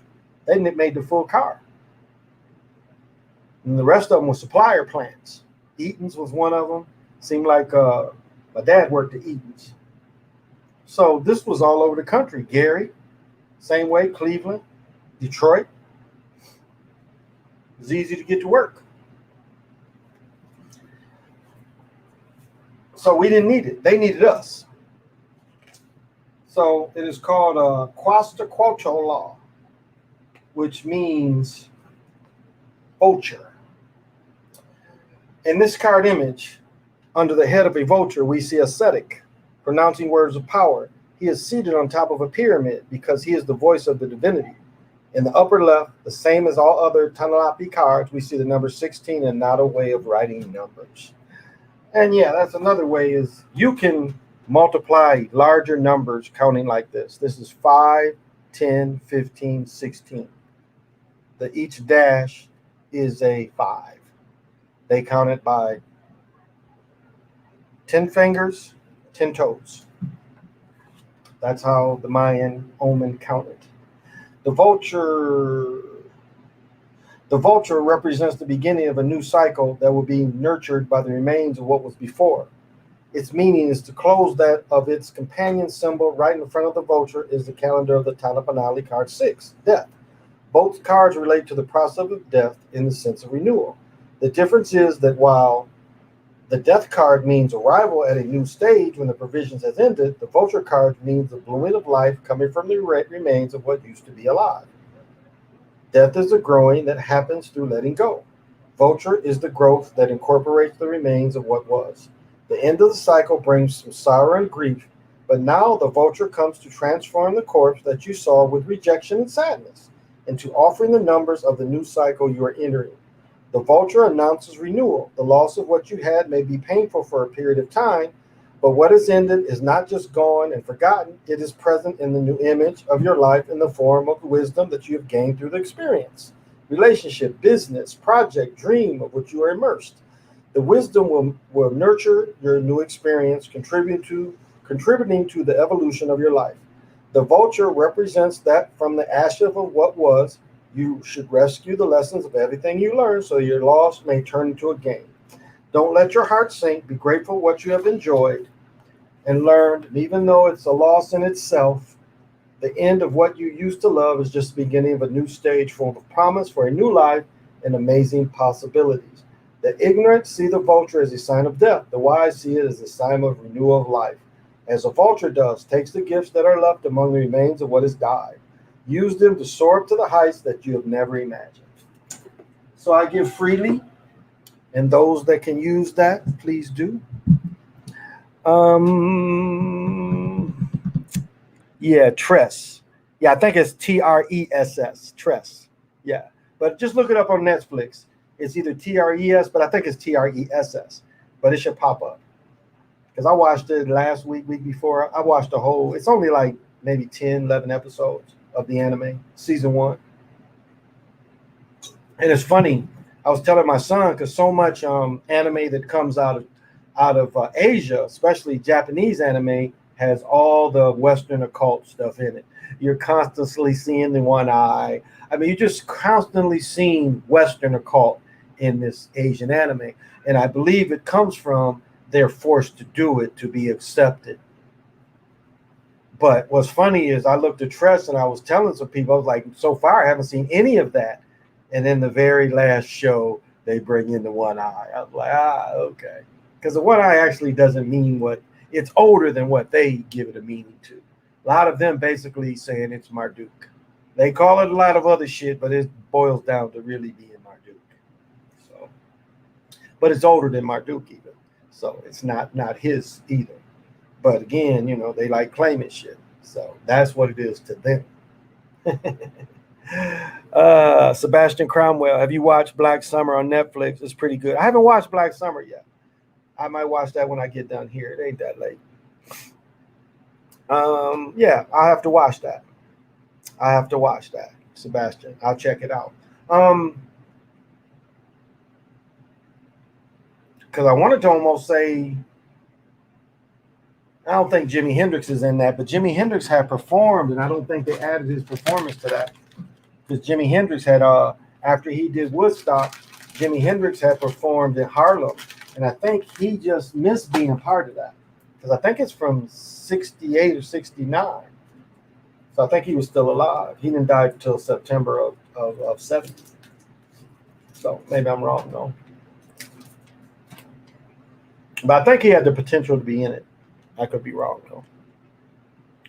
So, There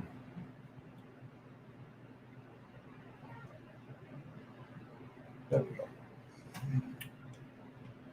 I know I've been all over tonight. That's why I don't really have a theme or a topic all the time. When it's a game, of course, I can talk about the game, but it's more to it. It's more to me. I'm just not that one dimensional. So if anything, I'm more spiritual than about sports. Sports was kind of like my past life, but just my position in the spiritual aspect of looking at it. I have to see and have to expose the corruption of it. Because for us, you don't even got to keep playing. It's still a spiritual thing that you enjoy. That's why it's such a family thing, because it's a spiritual thing that you all can get a lift from. It's not just about Caesar amusing his subjects. It ain't for that. It is actually something that everybody can connect to. That is why the cheering and being involved, but it's turned into me against you. And they teach you that in grade school. They teach you that. My grade school is better than yours, and you go to junior high. My junior high is better than yours, and you go to high school. My high school is better than yours, and you go to college, and it's just the same thing. It's still a type of division. It's not the true intent of, as I said before, in Americas, sometimes we avoided war just by playing the ball game, letting the young men get out there and play it. And the elders sit there and say how we can make this common and we ain't got to kill each other. They don't want to tell you that part of the American way. And we use the game for that. You ain't see that in Europe. What's it about in Europe? It's about killing. You disagree, you go to war. What I just say, I got Isabella's 600 pages of just war. Almost her whole life was nothing but war. She only lived to be in her 50s. Tell you what, though, that chick was a hell of a horse rider. That chick was riding horses when she was pregnant and shit. She was a bad queen. She was, in some ways, a warrior queen, very good at logistics, very good at moving her people, very good at propaganda. And under the guise of being a heavy Christian.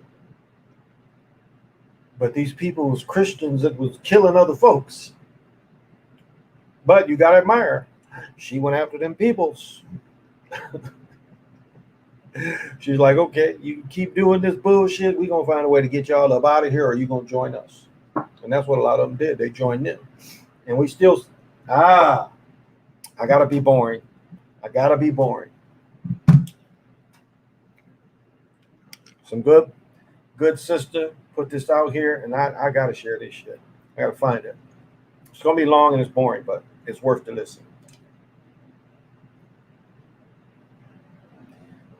Let me see where I put it. Y'all want to hear this shit. Now, they just did a statue of Princess Diana. And I'll try to not be boring as I read this shit, but you want to hear this shit. Bloodlines. Diana, Lady Diana, or Lady Spencer, was a goldsmith that is directly related to the tyrant Jacob Frank, whom the entire New World Order originates. Diane's mother is Frances Ruth Burke Roche. Her real father, Foreign Affairs, James Goldsmith, not Edward Spencer. Goldsmith was a Jewish banker and one of the 20th wealthiest men in the world. Criminal activities such as money laundering, bankruptcy schemes were ignored by authority. He was unstoppable, and all accounts a vulgar and unpleasant man. Diana bore an uncanny resemblance to the Goldsmith children, Zach, Ben, and Jemima. It almost looks like Jemima, who later becomes Diane's confidant. Articles were written that suggested the two could be sisters. Goldsmith's family intermarried with the Rothschilds family. Ben Goldsmith married Kate Rothschild, and Zach Goldsmith married Alice Rothschild. During the breakdown between the marriage between Charles and Diana, Diana went to the Goldsmiths, not the Windsors. Carol Goldsmith is the mother of Kate Middleton, who married William. So when Kate being a Goldsmith and William also of the Goldsmith blood, that makes Kate and William kissing cousins the same as Philip and Elizabeth. They were cousins that married each other. Diana was the descendant of Jacob Frank, her mother being Frances Roche. He had a son called Roche Frank, who changed his name to Frank Roche. Frances Roche is a female equivalent to the name Frank. The joining of the families arranged between three marriages. Charles and Diana was the merger of three families: Windsors from German bloodlines and Battenbergs, Saxe, Coburgs, Gothas. Do you understand? These is not the English. These is Germans. Princess Diana, sacrificed by Illuminati, translated as the light bringer or the morning star. The goddess Diana protected the weak in the environment. Diana was about to highlight the plight of Palestinians before her death. Also exposed the global network pedophilia cabal. Diana was also perceived as the moon goddess, the opposite of the sun god. Princess Diana died in Paris. The nickname of Paris is Le Palais La Mara, translated the city of light. The city of Paris was built by the Merovingians. I talked about them last night. A medieval dynasty which ruled France for numerous generations before converting to Christianity. The Merovingians, where religion was a mysterious brand of paganism. Pagan kings to the cult Diana, but also worthy to note is the 13 bloodline families that pretty much own everything on the planet. The planet Genians or Passarius. The Point de Alma tunnel was a sacred site dedicated to the moon goddess. They used to practice ritual sacrifices. During these ceremonies, it was of utmost importance that the sacrifice victim died inside the underground temple. Diana remained dead in the temple for nearly an hour. And she was then taken to the hospital almost an hour and a half after the crash. The car crashed exactly at the 13th pillar. We are now aware of the technology that can remotely control vehicles. And this is a while ago. Remember, Tiger Woods' accident was more than likely remotely controlled. We are now to do exactly what they want them to do from the outside source. WikiLeaks exposed the CIA released Vault 7, where the CIA has technology to remote control a vehicle for assassination purposes. This was used for both Princess Diana, Michael Hastings, as both to expose the global network. I would say Prince Grace Kelly. Grace Kelly was probably killed very similar. She was killed in a car accident too. The centerfoil from the French five-part is a five-petaled rose found in Christian symbolism of the Middle Age. The five-petaled rose is often found affixed to the top of Gothic arch. The Vesta Piscis shaped door. The football is also called the Vesta Piscis.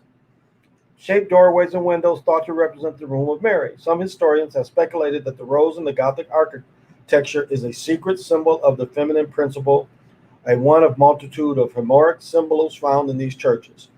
The symbol itself dates back to Roman times, where it was called the Rose of Venus. The rose, with its characteristic five-petaled shape, mimicked the pentagrammic path traced by the planet and the Venus in the night sky. The torch memorial with a black pentagram over the tunnel is the ultimate symbol of Illuminati. This torch is the exact replica of one being held by the Statue of Liberty. The symbol of the torch or the eternal flame has been used in high-profile killings. JFK. The symbolism will be their downfall. Paris, City of Light. Point d'Or, historic place of sacrifice. Memorial torch light, Illuminati, lighted ones. Remote control vehicles to assassinate. History of the global pedophile cabal originating in Saba, Za, Jacob Frank. The history of the network of the pedophile cabal, now it began, infiltrate, subvert, take over, illuminate, Freemasonry, Judaism, Sabata, Zavat, Zionism, Jacob Frank, Rothschild, Sabbatan, Frankists, Knights Templars, Secret Society, Solomon's Temple, Antichrist, inversion. A lot of talk here. You may need to reread again to fully take how Cabal took over the planet, where it wants to take us next. Another journey, and you can predict the outcome.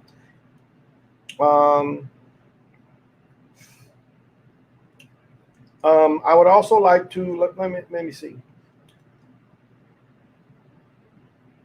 Also see Freemasonry symbol for Tubal Khan, as it's the same name as the Facebook logo owned by Zuckerberg. I would also, the Cabal, in particular, the Lurian Cabal, after Isaac ben Solomon Laura, spawned the entire Masonic movement for the last 400 years. He is known as the Sacred Lion because he could perform conjuring tricks in this version of Kabbalah where all the ritual and magic comes from. The Encyclopedia Juconica regarding Lurian Kabbalah states, in no small measures, it prepared the ground for the Masonic firmament of the Sabbatean movement. This Kabbalah was designed to effect change in the universe, ultimately altering the structure of the universe. Ritual magic affect change. Sabata Ziza. Many spellings were pronounced Jab Tazi. So it's Jab Tazi. Was a Turkish Sephardic rabbi who declared himself the Jewish Messiah. On June 18th, 1666, 18 being 3 times 6, June is the 6th month, 1666, or the number of the beast. He is a disciple of Lauren Kabbalah. At the time, he had over 1 million followers, over half of the Jewish population at that time. This movement was known as Sabbatean. They were mostly Ashkenazi Jews who also some Sabbatic Jews too. He ordered his followers, saying that every word in the Torah is true, but in the opposite sense, invert, do not kill, becomes kill. Other taboo practices such as pedophilia, incense, bestiality, wife swapping, sex orgies, adultery, theft, lies, murder were encouraged. Then all had his followers practicing this lure Kabbalah en masse, controlling the minds of the followers through sex, much like today. The Sabbatean prayer being, bless he who permits the forbidden. Bless he who permits the forbidden. The cult later became merged with Frankianism, become Sabbatean Frankist, also referred to the cult of the all-seeing eye, also the symbol for Marduk. This changed Judaism in worst possible way. There were a worldwide origin debauchery Christians would call Sabbatean Frankism Satanism. Zabati Zihai went to Jerusalem to get blessing from the chief of the Sephardic Jews, but they were so frightened by the size of his movement, his power and influence, they refused to acknowledge him as the Messiah. They told him if he stays in Jerusalem, they would excommunicate him from the community, excommunicate him. He left Jerusalem a bitter and angry man. He decided to return to Turkey. He still had his following. The Sultan of Turkey, the Ottoman, was not happy about saying he was the Messiah, not happy about Sabati saying he was the Messiah, or the size of a following, and the influence swayed, so he had him arrested. He said he gave Sabatu an ultimatum, either become Muslim or die. Without hesitation, he said, I'm a converso. Where do we hear that again? Converso. He then went to his followers and said, it's not a real conversion. I was given no choice. You can embrace any faith you want as long as you practice this in secret. That's the thing that the conversos did. You read Inquisition is telling you the same thing, that in public they are conversos, but in the real life they're not. This is why they absolutely have no empathy towards their actions. They feel they are doing the horrific things they do. They are not only doing God's work, but they also believe by doing as much evil as possible, it'll reach the tipping point to force God to return. But it isn't our God, it is their God, the wicked, and I explain the return. It is exiled to Albania with 100 followers when they continue to practice Talmudic and Kabbalistic Judaism. The Sabbatean movement then goes underground and becomes a secret practice. Outwardly, people became Muslims but are secretly Tibetan. They became Christians but are secretly Tibetan. So they tell everyone you believe one thing. What you really believe is another, crypto-Judaism. Again, converso, that's what it means. She put crypto, but it's converso Judaism. Sabuni lost a lot of followers, but some called the Dama Jew, also known as the wife-swapping Jews of Turkey, have continued from 17 to this day. As far as Tabachian, they were concerned they were following the teaching of the Messiah, Zabapi, not only giving them permission, but instructions to behave that way, to convert to other religions, but secretly stay Sabbatians. The Madami Jews were instructed to overthrow. Now this is wrong, so they got this part mixed up. Well, I'll read this. Was instructed to overthrow the Caliph and pave the way for World War I and the establishment of the Jewish homeland in Palestine. They went and established the Freemason Lodge, the first lodges in Turkey. Operating through their lodge, they was overthrow the cabal. Sabati died in 1676. So what, he's 10? Didn't they just say he was born in 1666? That'd make him 10. That's not making sense. That's probably a typo. Jacob Frank was also known as the second Messiah of the Jews in the mid-1700s. He was the discipline of Sabati, proclaiming he was a reincarnation of Sabati, thus expanded upon his occult philosophy. This is when the merger of the Frankists and Sabatians became Sabbatian Frankish cult. He then claimed 5,000 followers to a Catholic bishop to be anti-Timad and offered thousands of his followers to convert it to Catholicism, to infiltrate. Thousands more of these followers across the world also converted to different religions, but remained secretly Sabbatin Frankists. Jacob Frank ran out of money. A move to Offenhand in Germany then saw Frank get very rich. Frank had a meeting at home of Ahmeshel Rothschild and also met Adam Weishaupt. All three wanted the world to become Sabbatin Frankists. To take over the entire planet and do this, they wished to control everything from the crossroads of the planet, Central Point, Palestine. Frank instructed Weishaupt to form the Bavarian Illuminati and turned financed by the Rothschilds. So Illuminati being the front of Sabbatian Frankist cult. Give me control of the economics of a nation, and I care not who it makes the laws. The plan was to infiltrate, subvert, and take over, control a nation's economy, and control the nation. The Rothschilds are generated degenerates that deliberately inbreed to keep hold of the family's wealth that has been attained through murder, insider trading, theft, subversion. Rothschilds also gained most of its wealth through trade, finance, and khazaria, money lending. The Jews would change interests where the Muslims, Christians would not, and have manipulated both sides of every war, revolution since Napoleon's time to expand their empire. Most famously giving false information to the stock market that the British had lost the War of Waterloo, crashing the markets and buying the stock back for pennies.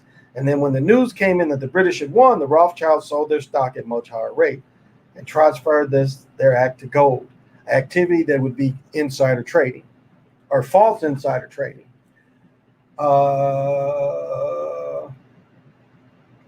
A messenger fell in battle, and his satchel were the plans of the Sabbatin Frankists for Illuminati for the revolution. As a result, they were banned. To carry on activities in secret, the idea was to infiltrate and subvert. And so it's a lot more that gets into the world history, but you get the gist of it. You get the gist of it. So I wanted to put that out there.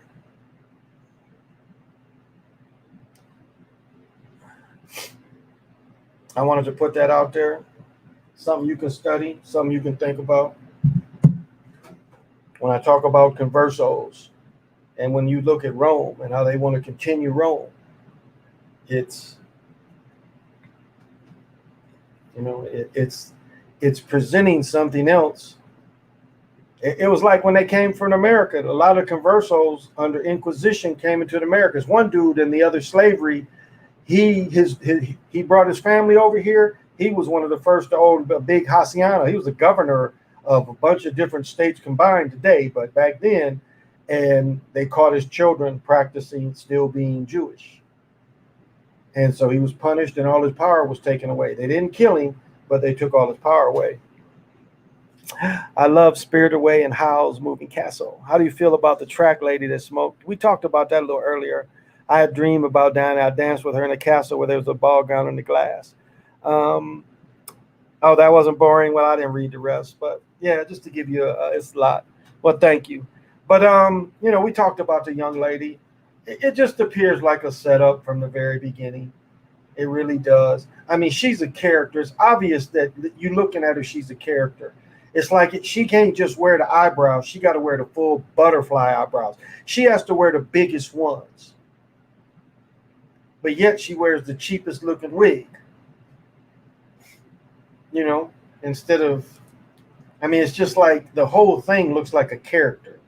And so that's what she just did. See, it's a world slap in the cannabis family. That's what it is. It's a world slap. Because there's not one scientist can come in and say, using that shit it hurts your health or it gives you an advantage. So it was a shot at people legalizing it in America. Probably in some ways a shot at America. Here I go, America. But that's kind of what it is. It's a shot in melanated people and melanated people that smoke. It's a shot at the melanated people that smoke. That's really what it is. It's saying that see, you people are so hooked on it that you'll give up this. You'll give up, the world stage to smoke the weed, copying that goofy that's on ESPN. In some ways, it's the same thing like they did Josh Gordon, how they embarrassed Josh Gordon, took millions from him, made you think that Josh Gordon, like he had two people that was giving him, support, and that he just dished them, and he's in another state, and he's able to hide and seek with, the private investigators that pro football teams have, and he can find him some weed. I mean, it's the most ridiculous shit I ever read. It's one of the most ridiculous stories that I ever read about a young man. I've never met anybody that much needed weed where they would just dodge everybody to find a blunt. Oh shit, man! You didn't, just find anybody. Like they would just go into a city you don't really know anybody and be like, "Can you smoke a blunt with me?" I had to get away. You got any weed? No, we got cocaine and crack. I don't want that. I need that weed, man. Who on the street got the weed? Nobody acts like that. They legalized it in Connecticut. Yeah, I think Jeffrey had mentioned that they legalized. Here they legalized. They made flower medical. So and what's funny is the people that's keeping it illegally don't live in the city. It's some of these people that live in the countries. It's a lot of conservatives that live in the country. They ain't really got no neighbors. They ain't a whole bunch of business, especially our iron area where a lot of these motherfuckers go in and dig up the earth and get those natural resources. And them people, what we call our iron belt, they're against the weed. And so there ain't a lot of melanated people live out there. And so this tiny group is allowed to keep it illegal. This tiny group. So it's a matter of time. Now the pressure's on them because it's still a 10-hour trip to go to Colorado from here. But now South Dakota, it's some parts of South Dakota about 4 hours away. And now it's legal in South Dakota. So that's going to put more pressure on Minnesota too, because that's a border state. South Dakota is a border state. So, you go in Colorado, you see the signs like it's a weed check for so many miles ahead, and it's a weed, and there's no weed checks. It's like they got signs that say that shit, but they ain't caring like that. That. See, why would you prosecute your tourist? Now, weed people go to Colorado, and if they want to bring back some edibles, I mean, you gonna really prosecute that? Is that big a market to prosecute them? You're prosecuting your tourists. So I say 1 out of 1,000 gets stopped. So if you that lucky 1 out of 1,000, yeah, they might hit you upside the head. But most people, you taking your edibles back and whatever, they ain't fucking with people like that. And we getting shit from California, so they ain't really fucking with people like that. So it's a matter of time. But it's the shame and ritual she going through. And to go on Good Morning America with it's just like, what did somebody say last night as he found out his girl was ratchet? It was a ratchet look to explain yourself. Because even trying to explain herself, they still shaming her, Face the music, character. and maybe that's better to be in the character instead of how she really looked. Because if you saw how she really looked, you wouldn't even know who she would be. You wouldn't even know her. So do you see how they can hide behind these characters too? You saw her true self, you wouldn't even know it. Because you just see the clown, the track clown. We got the rap clown, and now we have the track clown. So it's a hard thing to kind of gauge, but I think it's a shame ritual. And it's shame, and it's funny, like a European do something, all the Europeans don't feel shame. But if one of our people do something, everybody feels shame. Isn't that some shit? It's like, well, damn, I feel bad, like, gosh, it's like all these people on Facebook is like, they taking the L with her. It's like, damn, why you mad about her just smoking some bud? That's some bullshit. They taking the shit personal. I'm like, it's an act, y'all. It's a division act again. So don't fall for it. because it's an act. So that's what a lot of this shit is.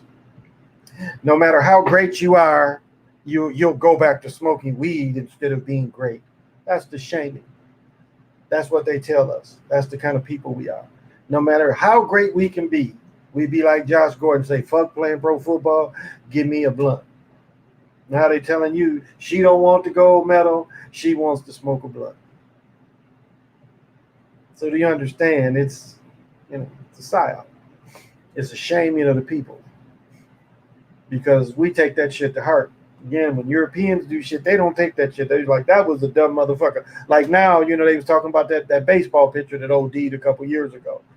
Because they was giving him, and he said, and that dude, the dude who testified said the baseball team knew about it. The Angels knew about dudes to fucking with that shit.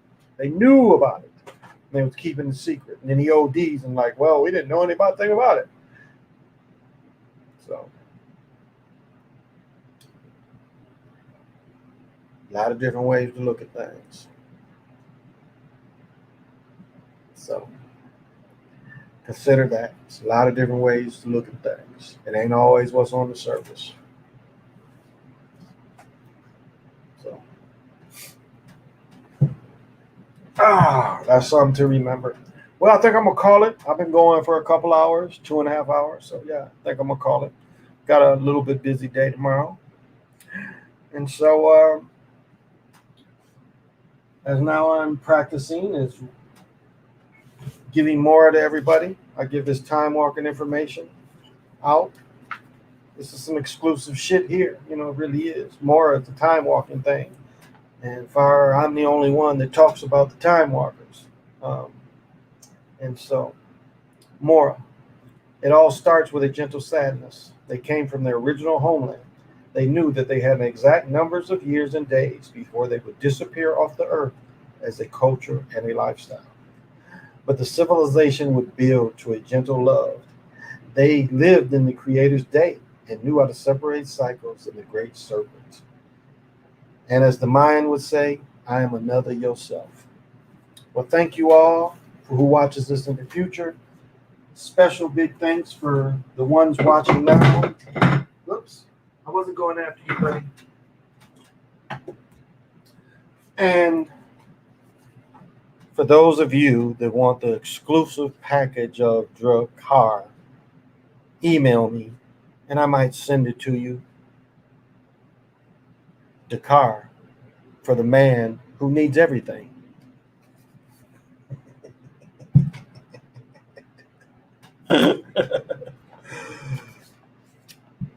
I'm not going anywhere without my Dakar. Honey, are you ready to go? I haven't put on my Dakar yet. Shh, I'm ready, honey. Ooh, I just love when you wear that Dakar.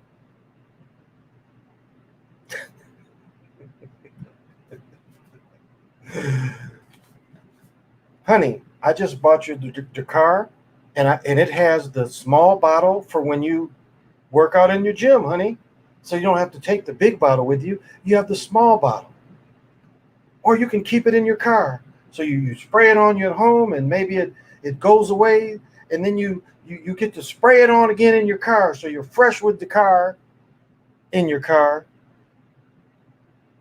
And men, single men out there, this is the key to getting women right here. If you want to get women, you need some Drakkar. Somebody, one of you females, speak up. When you spell this, you're just like, man, I want to follow that guy home. When you go by a person wearing Drakkar, you stop him and say, are you wearing Drakkar? Yes, I am. I thought so. Would you like to go to lunch? So for those that want to be pimps, this is all you need. Don't need to spend very much money. Remember, Drakkar, for the man that has nothing.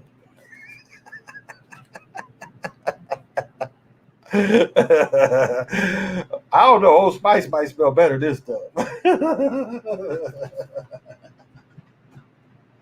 I'll find some teenager to give it to. Be like, hey, I had some little boxes I gave to little neighbor girls. And and the one mom was like, I wish you wouldn't have gave her that stuff because now she doesn't leave home without spraying it. Because I gave her some Guess and something else. She's like, now everywhere, every time she leaves the house, she sprays that crap on her. I was just laughing. Oh, my grandfather was the old, like my grandfather, like got so much Old Spice, he would regift the shit. I remember he gave me some Old Spice and shit. I'm smelling this shit. And I remember my wife at the time, like, shit stinks. Like, wow. It's like, remember, it was some shit called High Karate in the commercial. Like the commercial, a chick would slap a dude in the face with like, or no, no. So High Karate, the dude would smack, smack. He put it in there, it's like smack, smack, and they do the High Karate. High Karate was some, and then Jade East. You got to be old to remember Jade East. Jade East was some shit too that was right there along with that shit. It just didn't smell good. Or what was the shit? Electric Shade. They had some shit. They had something electric shave. So it was like some liquid that you put on your face before you electric shave. Some kind of electric shave, but it smelled. I remember High Karate. That was very popular. It was High Karate. But I tell you, Drakkar is not the worst smelling perfume of all time. The worst smelling cologne, excuse me, and men can wear perfume because it's greater essence. But anyway, the worst smelling cologne of all time, hands down, is the original Michael Jordan cologne. I remember my ex-wife bought me that shit, and she like asked me like, "Why don't you wear that shit?" And then I sprayed it. I sprayed some, and she's like, "Oh, I didn't know how it smelled." It was some of the worst cologne, and it was expensive when that shit came out. It wasn't cheap like this stuff.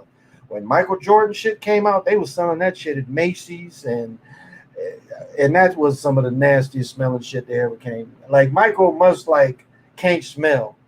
If he like smelled a bunch of them and said that's the one, that mug can't smell because that shit stink like hell. All that Michael Jordan original cologne was by hands down the worst smelling shit ever. Usher's cologne smelled better than Michael Jordan's cologne. Michael Jordan cologne was some nasty. It smelled worse than High Karate, Jade East, Drakkar. It was the worst. Michael Jordan cologne. Michael Jordan cologne was some funky smelling shit. So, all right, I'm silly. I got that last little bit of silliness out.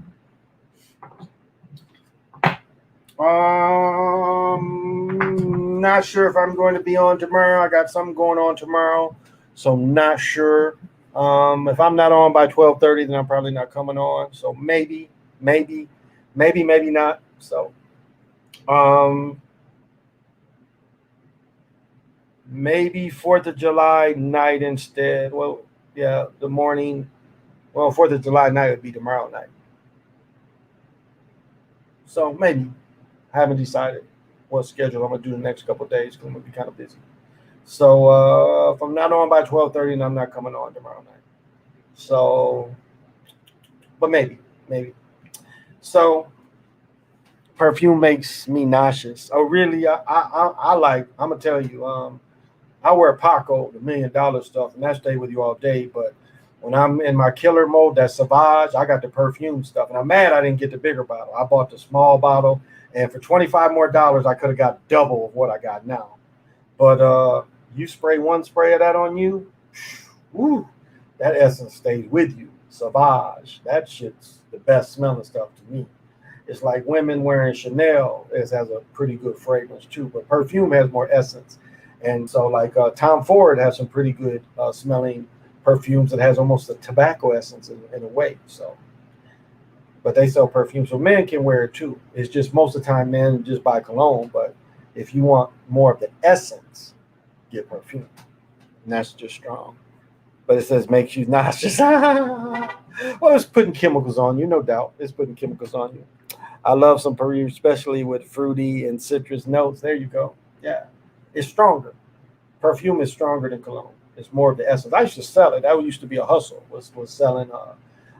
Actually, it was copies of designers that a lab in Detroit made, and so that was one of our hustles. Was hustling, basically a pyramid scheme of hustling perfume. But a lot of people made some change off that stuff. So, Well, this has been the Chocolate Mountain Show. Hey, PJ, I hope you're safe. Hope your travels you safe. What time is it? So I hope you stay still, but I'm about to knock off, brother. You might have to catch it on the replay. But I hope you're safe. I hope your travels were safe. And so you and your family. Um, but yeah, I'm gonna cut it, guys. I'm gonna cut it. It's almost 3 hours, so I'm gonna go ahead and cut it now. So this has been the Chocolate Mountain Show. Thank you for coming and thank you for watching the future. I'm your host, Dave Wind is Timeless. Till we meet again. Thank you.